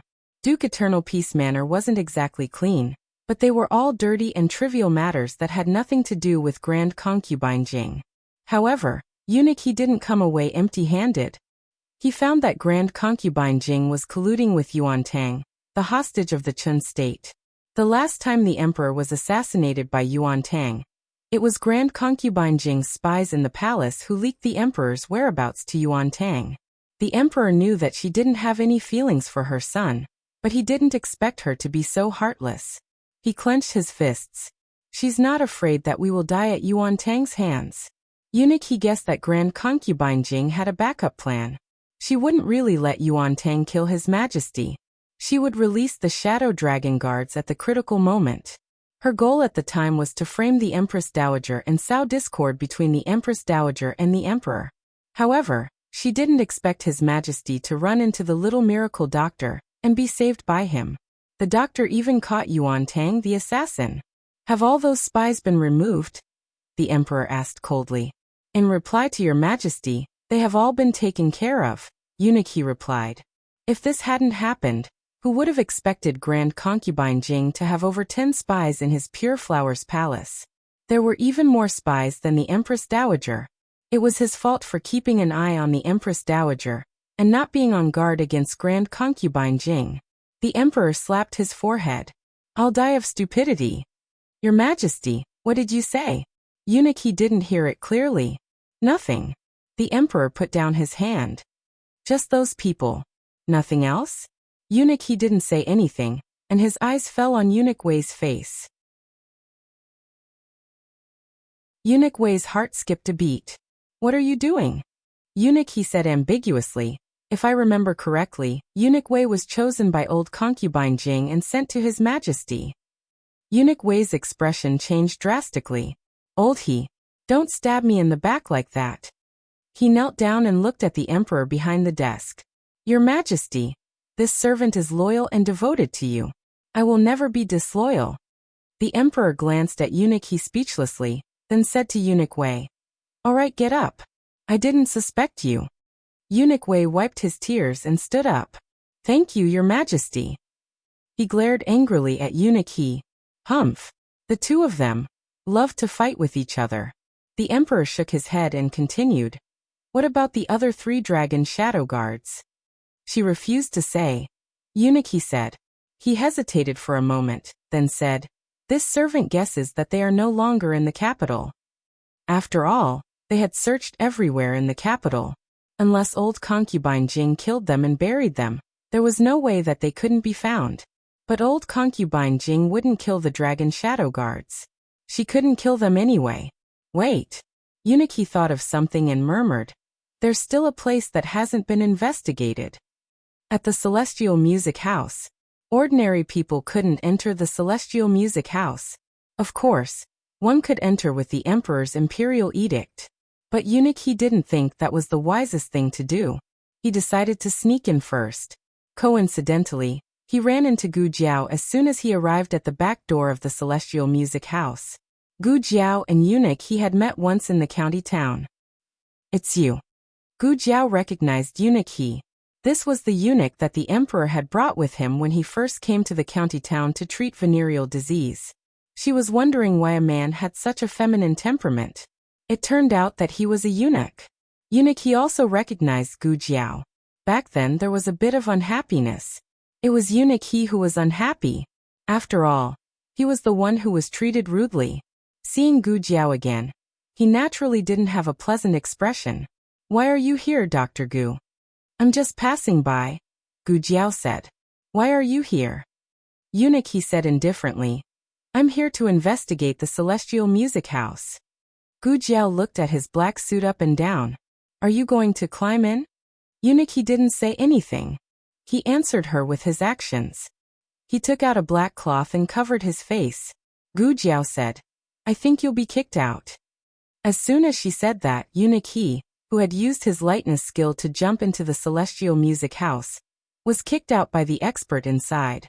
Gu Jiao looked down at Eunuch He who was lying on the ground like a dead fish. She curved the corners of her mouth and said, 10 taels of silver, and I'll take you in." Eunuch He turned his face away. He didn't accept it. Eunuch He changed to another place to climb over the wall. Eunuch He changed to another place to climb over the wall. Eunuch He changed to another place to climb over the wall. After a quarter of an hour, Eunuch He limped to Gu Jiao. With a dark face, he took out 10 taels of silver. Gu Jiao didn't take it. She raised her eyebrows and said, 20 taels. Eunuch He was shocked and angry. "You just said 10 taels. Gu Jiao spread her hands. "Now the price has increased." Eunuch He was speechless. In order to complete the task given by the emperor, Eunuch He finally gave her a 20 taels banknote in humiliation. It was a public expense. He could go back and tell the emperor that he spent 50 taels. In this way, he would earn 30 taels. Gu Jiao came to the Celestial Music House to see patients. Xiao Sanzi's carriage was parked across the street. Gu Jiao went to the carriage to change into men's clothes and put on a mask. She asked Eunuch He to take off his night traveling clothes and put on ordinary clothes. Then she took out the token and brought Eunuch He into the Celestial Music House. "Why do you have the token of the Celestial Music House?" Eunuch He asked suspiciously. Gu Jiao thought for a while and said seriously, "Because I am powerful?" Eunuch He was speechless. Eunuch He came in as Gu Jiao's servant. He couldn't leave Gu Jiao alone. He had to let Gu Jiao follow him. "I want to go there." He pointed to the room on the east side. There were many people there, and it was easy to hear the news. Gu Jiao curved her lips. "Then you have to increase the price." Eunuch He endured the humiliation and took out another 10 taels. Gu Jiao put away the banknote and led Eunuch He to the east side of the first floor. Gu Jiao was not a regular customer of the Celestial Music House. However, every time she appeared, she would be Mo Qianshue's guest. Therefore, almost all the girls in the Celestial Music House remembered her. Along the way, many girls threw flirtatious glances at her. Gu Jiao put her hands behind her back and looked frivolous. The girls liked her even more. Eunuch He didn't like her. but he couldn't get rid of her. It was quite frustrating. Eunuch, he underestimated the attitude of the guests and girls in the celestial music house. He was a servant and no one was willing to talk to him. He had no choice but to look at Gu Jiao again. Can you help me find out something? Gu Jiao looked at him with a smile. Asking questions is another business. Eunuch's mouth twitched. He took out 10 taels. 10 taels is not enough. Eunuch, he gritted his teeth and took out another 10 taels. Gu Jiao took the banknote. What do you want to ask? Eunuch, he took out 2 origami portraits. Ask them if they have seen the person in the portrait. Gu Jiao said. If they bring props, they have to increase the price. Eunuch, he was speechless. Eunuch, he was forced to pay 100 taels.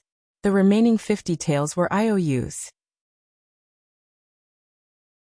There were 4 portraits in total. One of them was wearing a mask, and the other 3 were not. Gu Jiao recognized that it was the portrait of the dragon shadow guard at a glance. It was strange. Why did the emperor want to investigate the dragon shadow guard? Did the dragon shadow guard disappear? And 3 of them disappeared? The masks of the dragon shadow guard were the same.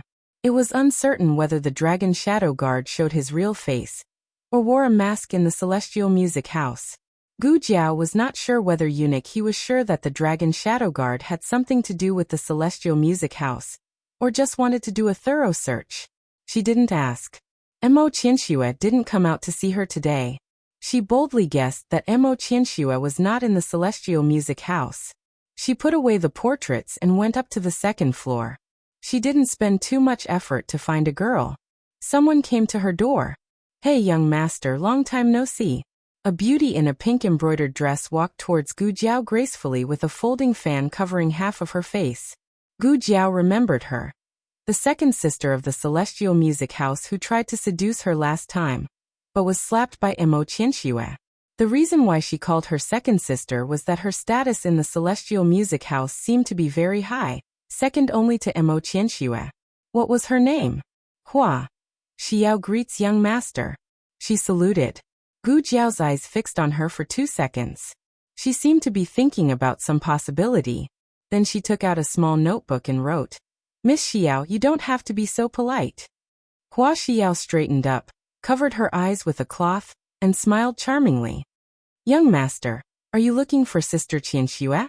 She said with a regretful look. Unfortunately, Sister Qianxue went out with a guest. I don't know when she will come back.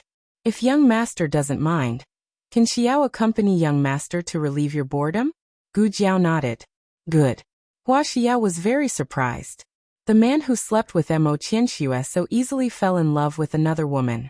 Wasn't the speed of falling in love with another woman too slapping Mo Qianxue's face?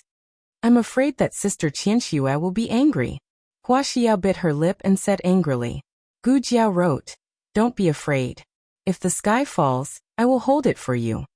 Hua Xiao chuckled. She reached out to pull Gu Jiao's hand, but Gu Jiao inadvertently avoided her. Hua Xiao's eyes moved slightly. What? Sister Qianxue can touch you, but I can't? Gu Jiao, I'm afraid I can't help but beat you.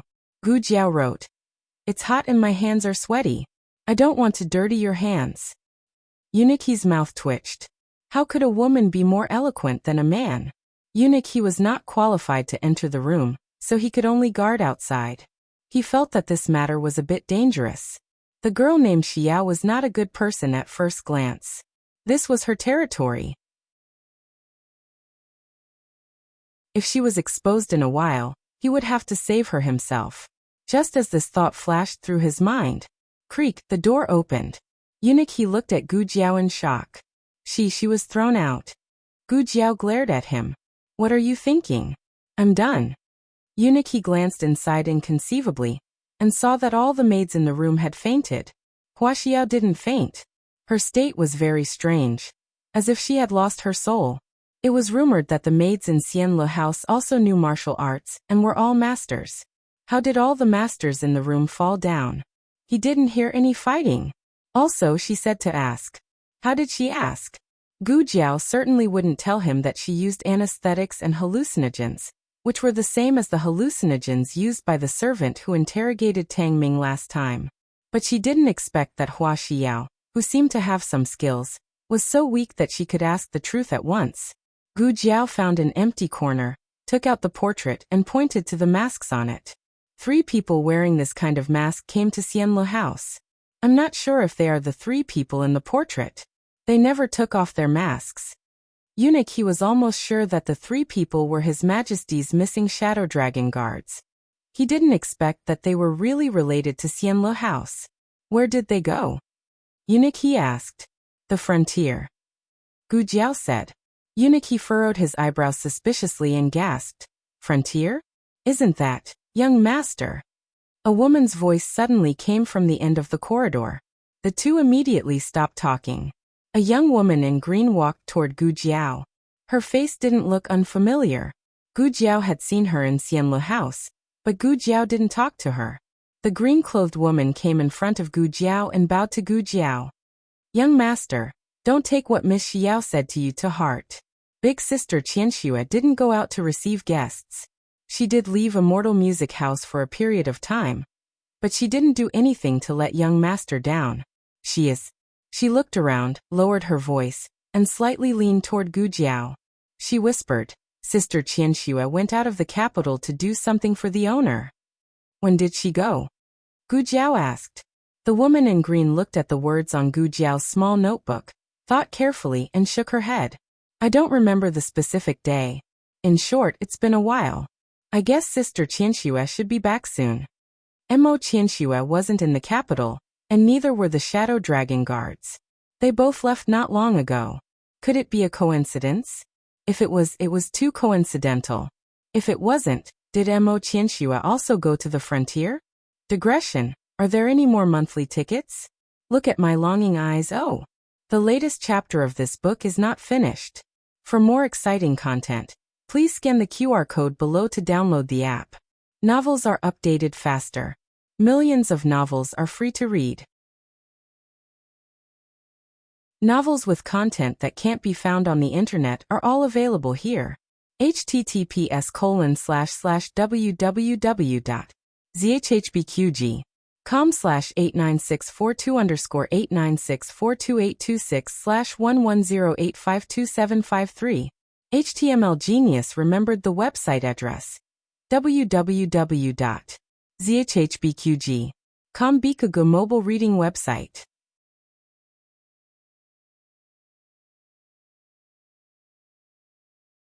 Chapter 395. The latest chapter of this book is not finished yet. For more exciting content, please scan the QR code below to download the app. More novels are updated faster. Millions of novels are free to read. All the novels that can't be found on the internet are available here. Also, who is the owner of Xianlu House? Old concubine Jing? Gu Jiao didn't tell Eunuch He about Mo Qianxue, and Eunuch He didn't ask about it deliberately. In his opinion, Sister Qianxue, who was mentioned twice, was just a woman in a brothel, and it wasn't strange for her to work for the owner of the brothel. What he was curious about was the whereabouts of the shadow guards. When did the shadow guards appear in Xianlu House? Why did they go to the frontier? How long have they been there? After leaving Xianlu House, he asked 3 questions in a row. Gu Jiao told him the information she got from Hua Xiao. It happened more than 2 months ago. They only appeared once and never came again. Hua Xiao doesn't know why they went to the frontier. Hua Xiao was the second sister of Xianlu House, so her knowledge was limited. Why did they come to Xianlu House? Eunuch He asked again. Gu Jiao shook her head. I don't know. Hua Xiao only saw them coming in and out of here, and found that they had the route to the frontier. Hua Xiao didn't have a chance to talk to them. Eunuch He nodded. It was already beyond his expectation that she could find out this much. He was satisfied, but this girl. He looked at Gu Jiao with a complicated expression. Is it really good for a girl like you to come to this kind of brothel? Gu Jiao gave him a funny look. If I don't come to this kind of brothel, can you go in tonight? Eunuch He was choked to death. After harvesting the chives, Gu Jiao got on the carriage with satisfaction with her banknotes and IOU. Eunuch He went back to the palace to report to the emperor. The emperor was reading memorials in the study. After hearing Eunuch He's words, he closed the memorials and looked at Eunuch He with a frown. What did you say? The shadow guards went to the frontier? Eunuch he, Your Majesty, yes, they have the route to the frontier. They should be going there. The emperor asked, How long has it been? Eunuch he replied, It's been more than 2 months. The emperor was deep in thought. So, it was before I brought her back to the palace. This she was naturally referring to Grand Concubine Jing, since the Dragon Shadow Guards had been handed over to her. Then only her orders could lead the Dragon Shadow Guards to the frontier fortress. The emperor's gaze turned cold, and his large hands clenched little by little. Why did she send the Dragon Shadow Guards to the frontier fortress? Could it be that she wants to kill Ningen? Eunuch he opened his mouth and said, Your Majesty, even a vicious tiger will not eat its cubs. The emperor said sarcastically, Heh, even a vicious tiger will not eat its cubs. Then what is the matter with her to me? Eunuch he didn't dare to say another word. The Dragon Shadow Guards have been gone for so long. If they really went to kill Ningen. When the emperor thought of this possibility, his entire back was covered in a layer of cold sweat. He slumped back in his chair, his entire heart in panic. Your Majesty, Eunuch Wei tried to persuade him. There hasn't been any bad news from the frontier fortress, right? Don't worry. The emperor's face turned pale. How can I not be anxious? That's Ningen. She was his most beloved younger sister. The emperor clenched his hands on the armrest and said with a serious expression, No, we can't just sit and wait for death. Eunuch Wei called out, Your Majesty, where are you going? However, the emperor ignored Eunuch Wei and rushed out of Pure Flower's palace. It's all your fault. Eunuch Wei glared at Eunuch He.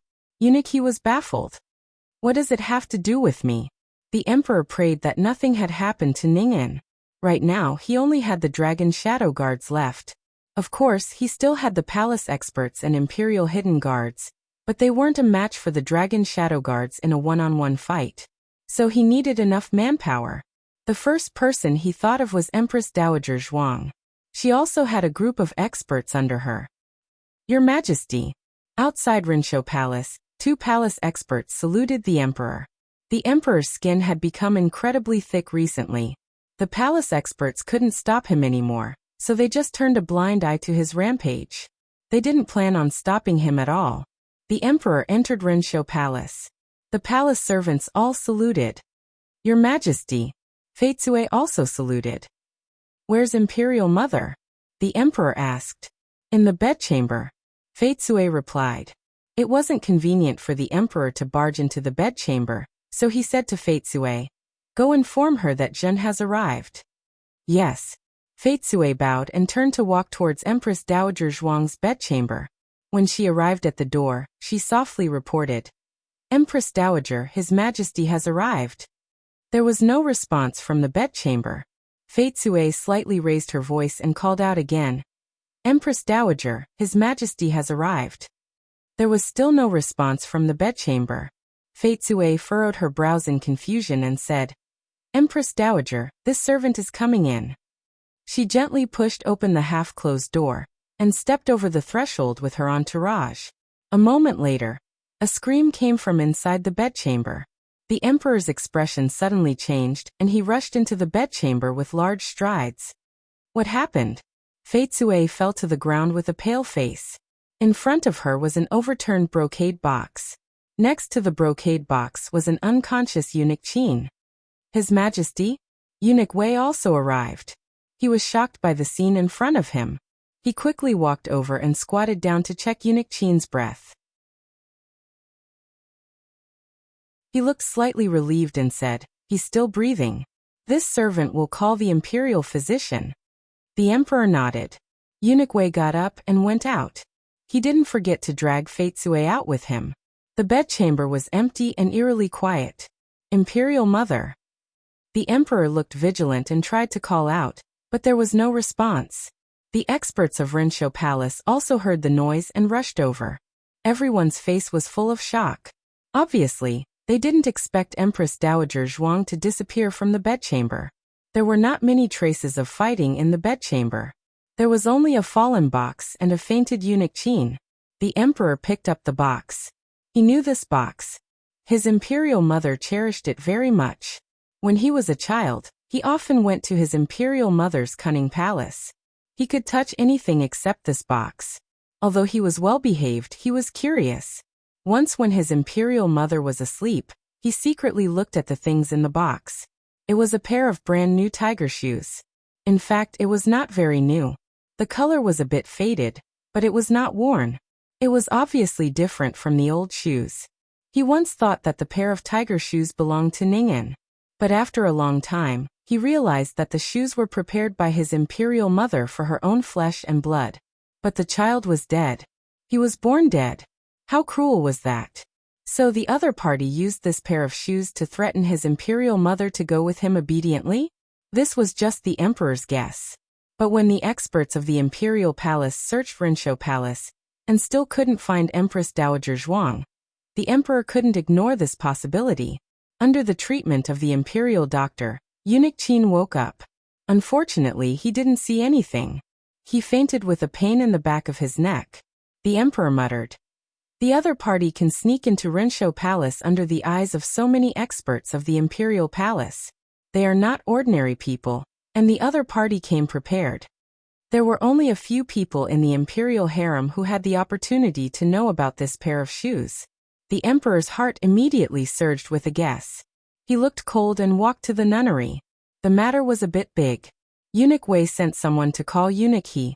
When the emperor arrived at the nunnery, he obviously felt something was wrong. The nunnery was too quiet, just like Empress Dowager Zhuang's bedroom. The emperor stepped forward. Eunuch He stepped forward and said, "Your Majesty, I'll go and have a look first." The emperor acquiesced. Eunuch He entered the nunnery and wandered around. Then he came out and said, "Your Majesty, old concubine Jing and Nanny Kai are missing." The others all fainted. I don't know if they were knocked out or drugged. A trace of danger flashed in the emperor's eyes. He clenched his fists and said, "Good, very good." Eunuch He wasn't as kind to the servants as Eunuch Wei. Why did he call the imperial doctor? A basin of cold water was enough. The little nun named Hui, and in the nunnery was the first to be woken up. She woke up and yelled, "Don't kill me! Don't kill me! Old concubine, don't kill me! I didn't see anything really. What did you see?" Eunuch He threw away the basin and asked. Hui An's yelling stopped abruptly. She looked at the unfamiliar Eunuch He and then at the emperor, who had a serious expression on his face. Then she rushed toward the emperor on her knees. But Eunuch Wei didn't let her get close to the emperor. He stepped in front of her and yelled, "How dare you!" Huiyan was so scared that she pulled back her hand and cried. The emperor walked out from behind Eunuch Wei and looked at her calmly. "What did you see? Tell me the truth, and I won't hurt you." Huiyan cried in fear. "I saw old concubine holding a sword, injuring quite a few people, and a group of men in black leaving from here." The emperor understood that old concubine Jing had a group of highly skilled martial artists. She led them to injure the guards near the nunnery and break out of the encirclement. It seemed that she had kidnapped the Empress Dowager. But he didn't know if she had left the palace yet. The emperor said coldly, "Lock down the palace. From now on, don't even let a fly out. Also, tell the royal guards to close the city gates and search the city carefully." Eunuch Wei hesitated. "Should we investigate openly or?" The emperor frowned and said, "Investigate in secret." Eunuch Wei replied, "Yes. Then, Your Majesty." The emperor thought for a while and decided to go out of the palace himself. Digression. Readers who have voted for the monthly ticket can go to unlock the digression on the front page of the Xiaoxiang Fan Festival. Digression of the Great God. The latest chapter of this book is not finished yet. For more exciting content, please scan the QR code below to download the app. Novels are updated at a faster rate. Millions of novels are free to read. Novels with content that can't be found on the internet are all available here. https://www.zhhbqg.com/89642_89642_8275542. HTML Genius memorized the website address in 1 second. www.zhhbqg.com Biku Pavilion mobile reading website. That you're tuning in to the Earbook Haven YouTube channel. Don't forget to subscribe and join us on this journey to catch the most captivating stories.